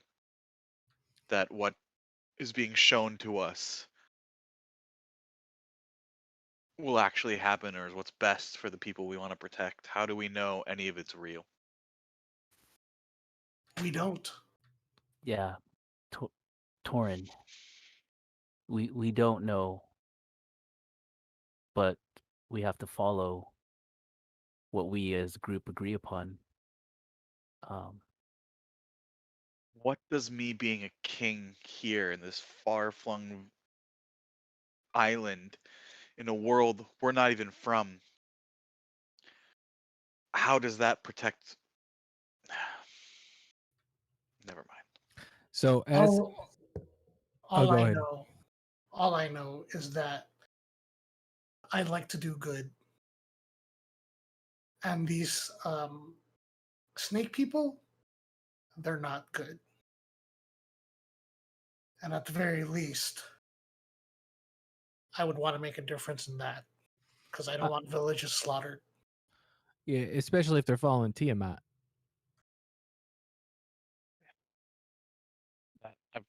We heard that name and you said it before. So they follow some god. Doesn't everyone? I'm gonna start waving my hands in front of the group, and in front of me, I make the image that all of us have in our handouts of Torin, King of Kings, with his circlet on his head and his his fur cloak and his dragon scale armor. It looks like this impressive metal and this golden sash. And I look at him directly in the face with no sarcasm or a smirk that I usually have when I'm always talking. And I say, Torin, kings become kings because of their great deeds and the deeds that they do to help people. A king is separated from a tyrant by how they treat those people, right? And you have a chance here, even if this legend is bullshit and doesn't apply to you. If these people, after we leave here, after you help save them, call you their king, and that message travels the world far and wide, that's the start of something. Stories have power, and we're in the middle of one right now. It's up to you if you want to embrace it or not, but I'm new to this group, but from what I can tell, everyone here supports you. So if you want to become this, and the duration's a minute, and I just keep it there, like R2D2 showing the image of Princess Leia. If you want to become this, we have the ability to start that today.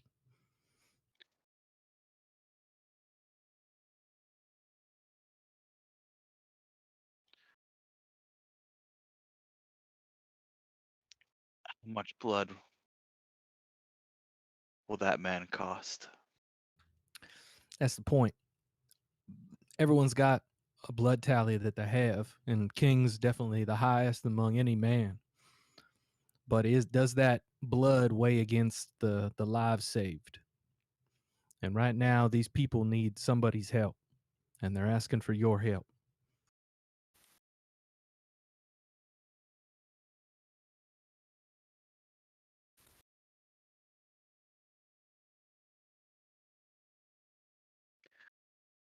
I'm gonna Abibe, look at.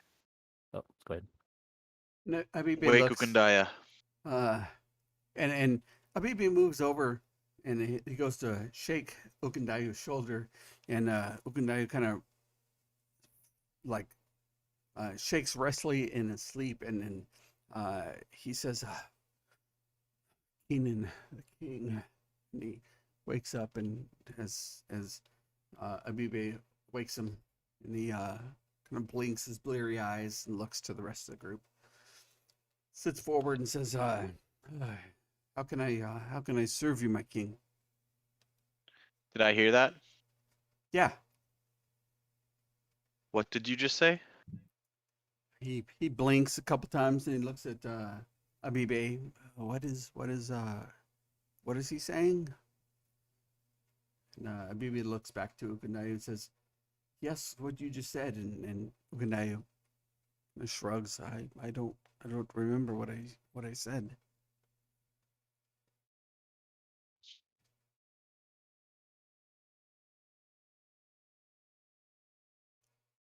I just pause for a moment. It's time to head north.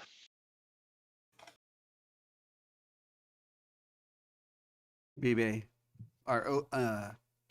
looks towards Ugundayu and nods and reaches out and pulls him to his feet, and Ugundayu scratches his eyes and gets his stuff ready and balances his pack on his shoulders and says, "Okay, which way we go?"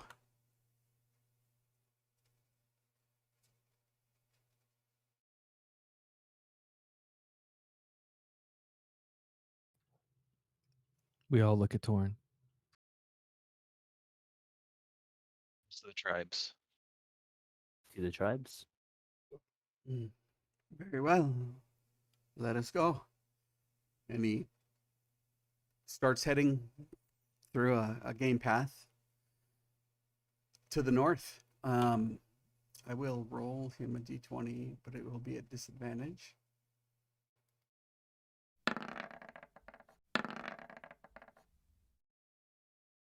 Okay. He runs for about a good 8, 10, 12 hours.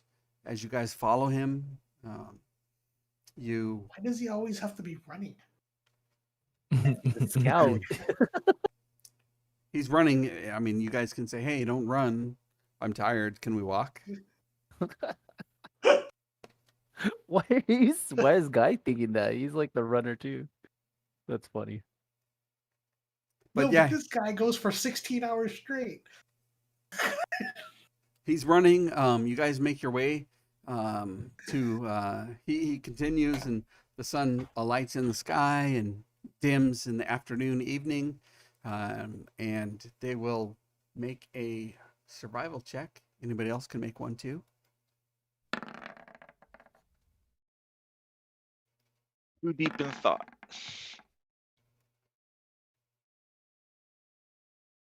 And I will ask for a D4. Nice guy. Yeah, I can do damn. it. Guy, give me D4. And again, you make your way through some clearings, and Abibi's like, "Oh no, we should go over here." And you make your way to a clearing that has another, what looks like a bog or a pool of stagnant water, and there's a brook kind of just meanders through. Guy's like, "No, let's go over here." And you guys continue another 2 hours, and he takes you to a place that has what looks like clear water that runs diagonally across this clearing in the jungle. And Abibi nods, and Ukundayu puts his hands on his knees and kind of leans over and says, "Oh, okay," and nods towards you, Guy, and says, "I'm going to sleep if you don't mind."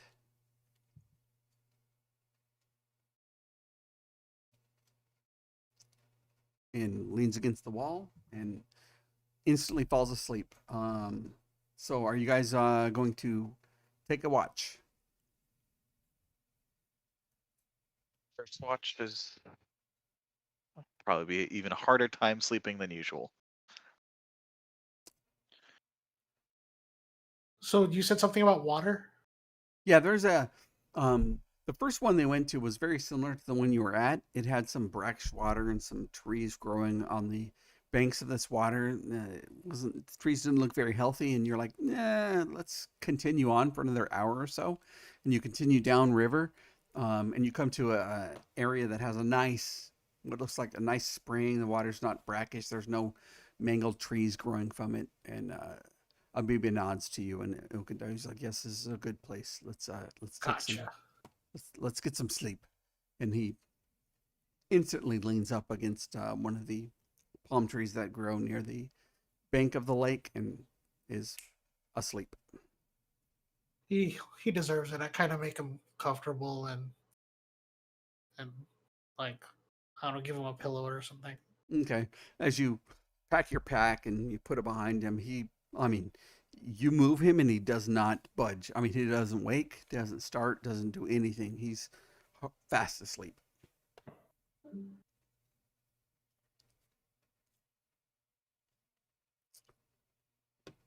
As the night comes, are you guys doing a watch, making a fire, doing any camp, anything like that?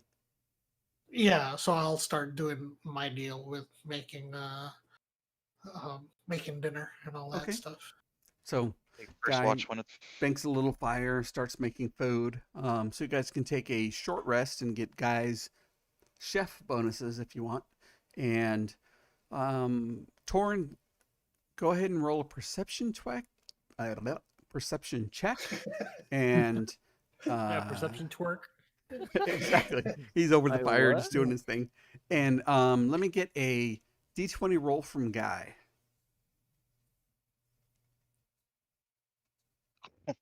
Jesus. Oh my god. Whoa. There Okay. before we can't before everyone went to bed. I did want to Too late. grab Okay. Silas for a moment Yeah, as he of course. plants his sword into the middle of the camp. Silas, if you have a moment before you turn in for the night. Oh yeah. Yeah, of course. I should because Fitty wasn't here, I do with quotation marks. You should tell Oliver that the blade is kind of like a blood red and always looks like it's like blood's on it. So that's a fun little thing. But I do follow his liege. So I'm standing by the sword because you put it out on watch always, right? Yeah, I just stick it in the ground. So I'm like sitting and staring at it right now. Yeah, doesn't do anything. Are you going to Okay. identify it? Oh shit, he totally know, right? could. Can I? Yeah. I left it he said- unattended. yeah. Yeah, I want to run identify. Okay. That's What does he identify, Silas? He identifies a rapier of warning. That is also a hexblade pact weapon. Pact weapon? Hexblade pact weapon. Oh, pact weapon. So It's a rape warning. Got it. rapier of warning. Oh, And as you draw your sigils across it, it basically gives starts singing out when there's danger around, and gives advantage on initiative checks from a mechanical standpoint. ooh. Unless somebody needs treats, I'm not making any. So if Okay. you need them, let me know. I think we're all fully. Yeah, we're good. Okay. All right, Silas follows Torrin wherever he wants to go have a chat.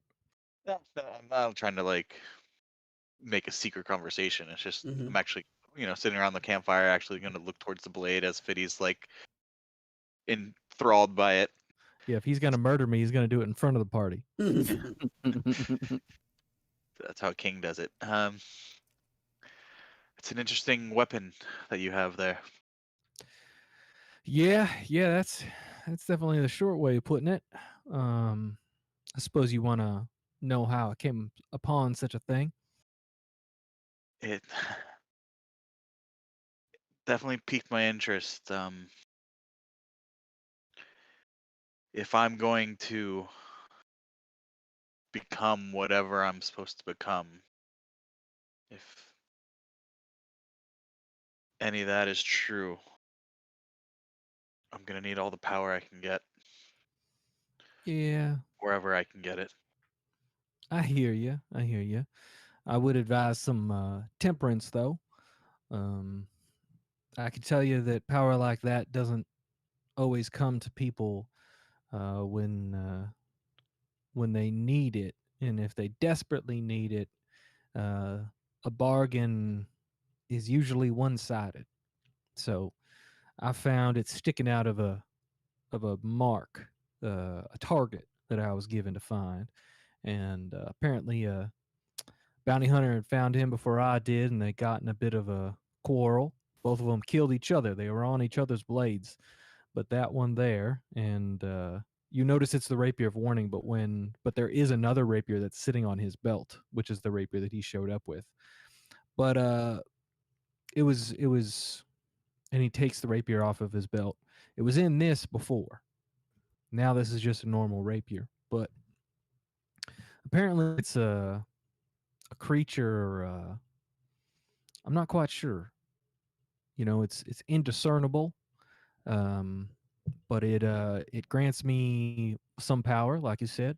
I find that it doesn't wish malice on people. I'm grateful for that. Um, but it does have a bit of a hunger, which you have noticed after combat. Me sticking it in some individuals as they were dying. Um, it's kind of gross when I say it out loud, but it asks to be fed on a semi-regular basis to keep it sustained and keep it going. Um, but it gives me that sort of power that you've seen me use, the blasts and the illusion I did earlier of the sculpture of you. Mm. I have to tell you though, it was kind of the bargain I struck with it was more even from what I can tell than anyone in the past. Uh, I am naturally gifted when it comes to persuasion because of what I am, and with that in mind, I was able to have a neutral situation with it. Most of the time, from what I understand, uh, people make a bargain with a creature like this, and they get the raw end, and find themselves beholden to it. I am very lucky in that fact. I hope to keep the bargain neutral. Um, but I tell you, you know, you go looking for something like that, the more need you have for it, the more desire, the more it's going to have over you, and it's going to be something that takes more than what it gives.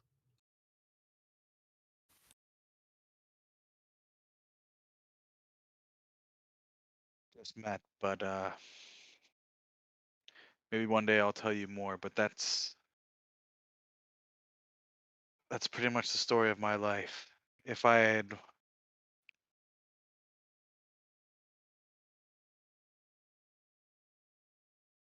could have chosen an easy life, a peaceful life,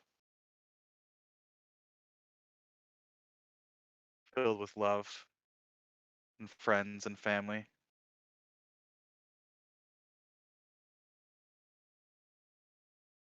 But if I had done that, then maybe I risked destroying it all. So I chose the opposite. My entire life, I've been beholden, driven to do things I've never wanted or dreamed of. Things that I could never go back home if I wanted to.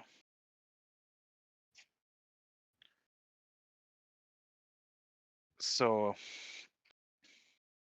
if I can find something that can give me the power to A ton.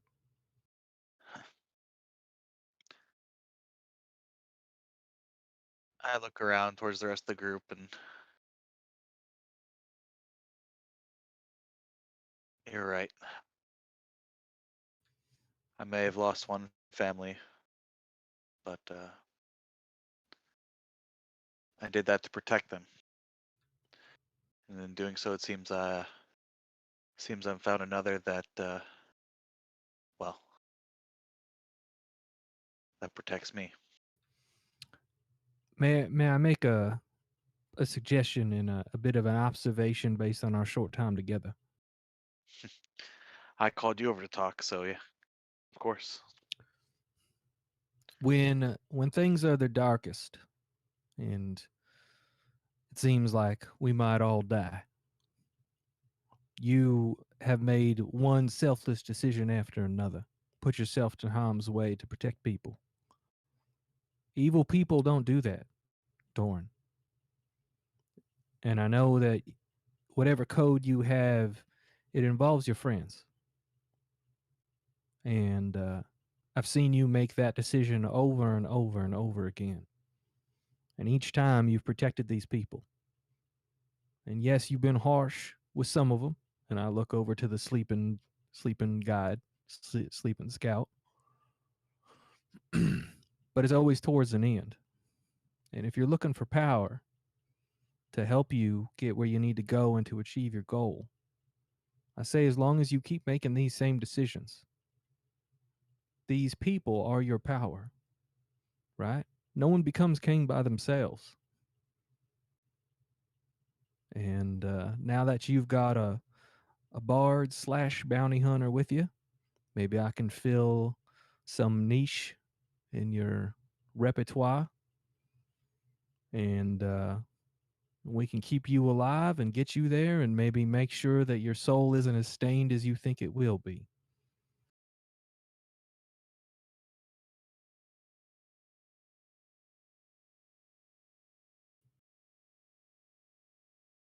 I'm glad you're here with us, Silas.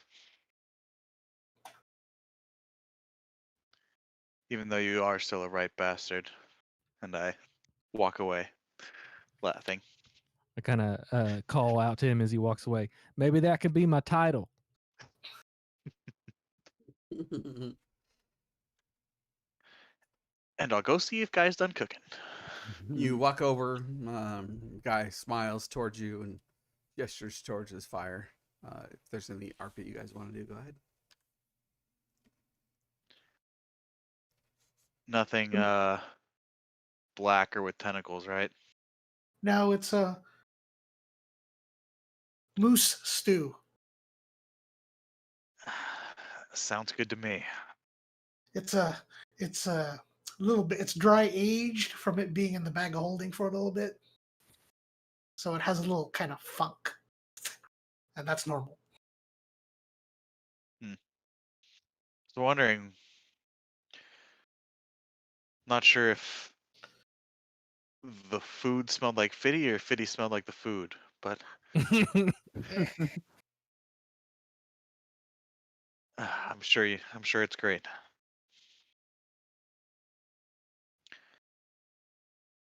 Well, it feels good to be cooking again. That's all I say. Trust me, the group is more than glad to have you back.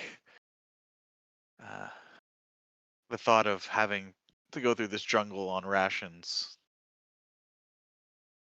I don't think any vision would have made that worth it. So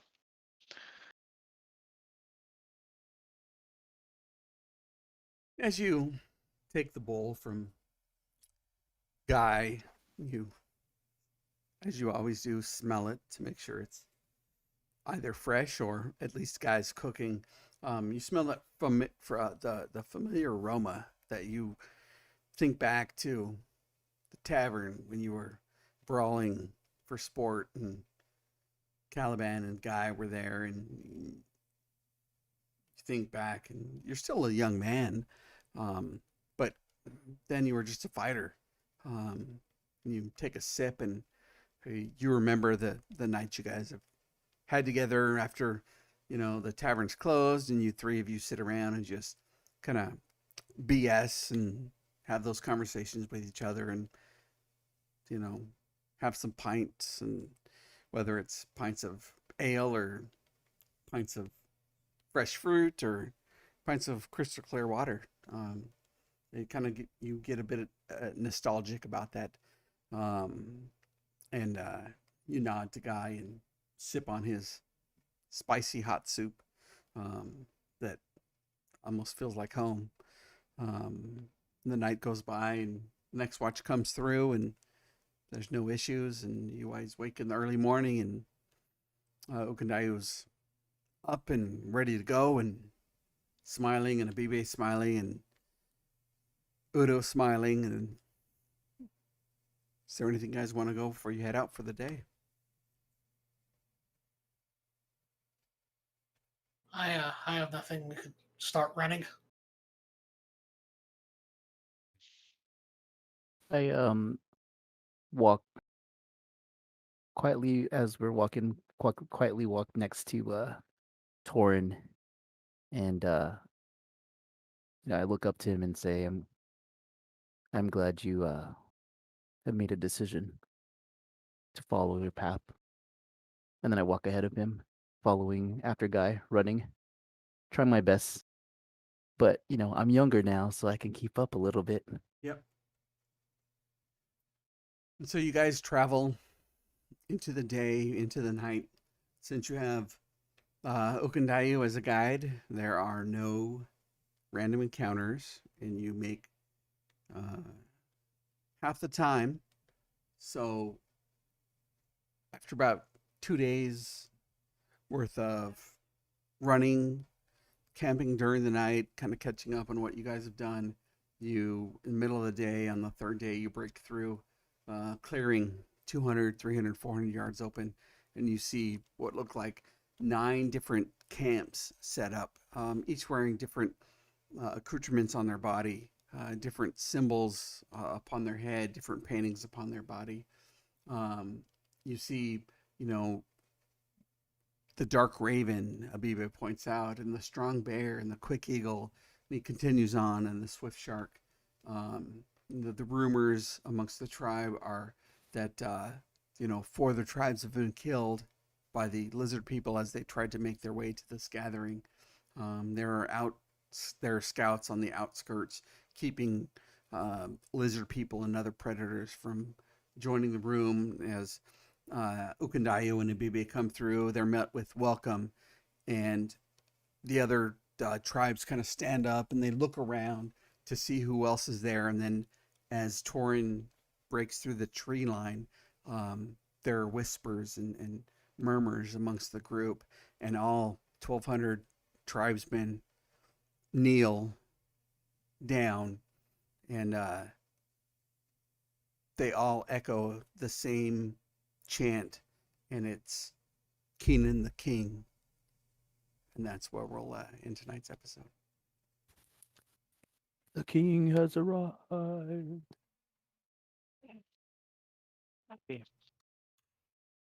All right, guys. So you made it to the Badass. gathering.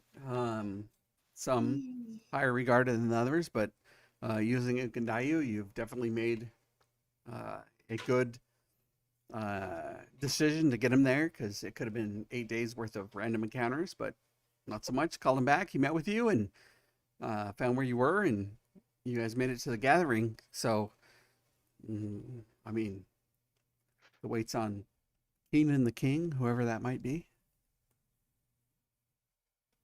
This is we made it to the tribal meeting, right? Yep. Gathering of Okay. the tribes. There- You've there's the learned that 3. there are only 9 left out of 13. Apparently 4 have been killed. But as Torin moves on to the group, everybody bows in unison and says, like Keenan the King.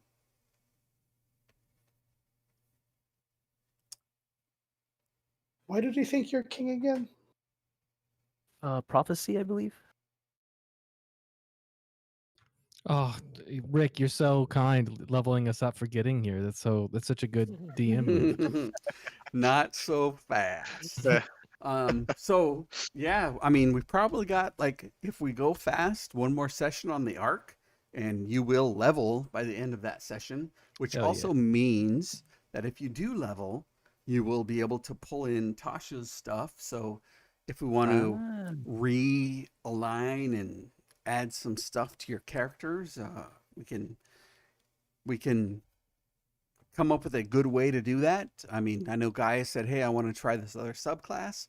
I want to try this other thing. So it's perfect time to cool. go ahead and do that, as provided they make it through the next, Provided we survive. encounters. We'll see what happens. Yeah. But appreciate you guys for hanging out and joining us. And We got Fiddy back. Got Fiddy is back finally. Yay! A younger version of Yeah. Fiddy. I got Funny beautiful enough, hair. you could have been a dragonborn or a half elf or Oh my Crazy. god. I Yeah. came back as the same thing. tiefling or Of course I human did. or all of what I just put in chat. Yeah, That's it's what so you could have wild that you done. rolled. Wow. But it makes sense though. Like he's lived many lives. He's lived Yep. many lives. All the same. And Fiddy is caught up in terms of level, right? He's level 9. Yeah, I died at 9. It was me who I wasn't Yep. level Yeah, 9 yeah. yet, and I eventually caught up. So hopefully we'll get to level 10 next week. We'll see what happens. Thanks Oh for my joining us. god, yeah. Well, let's not try to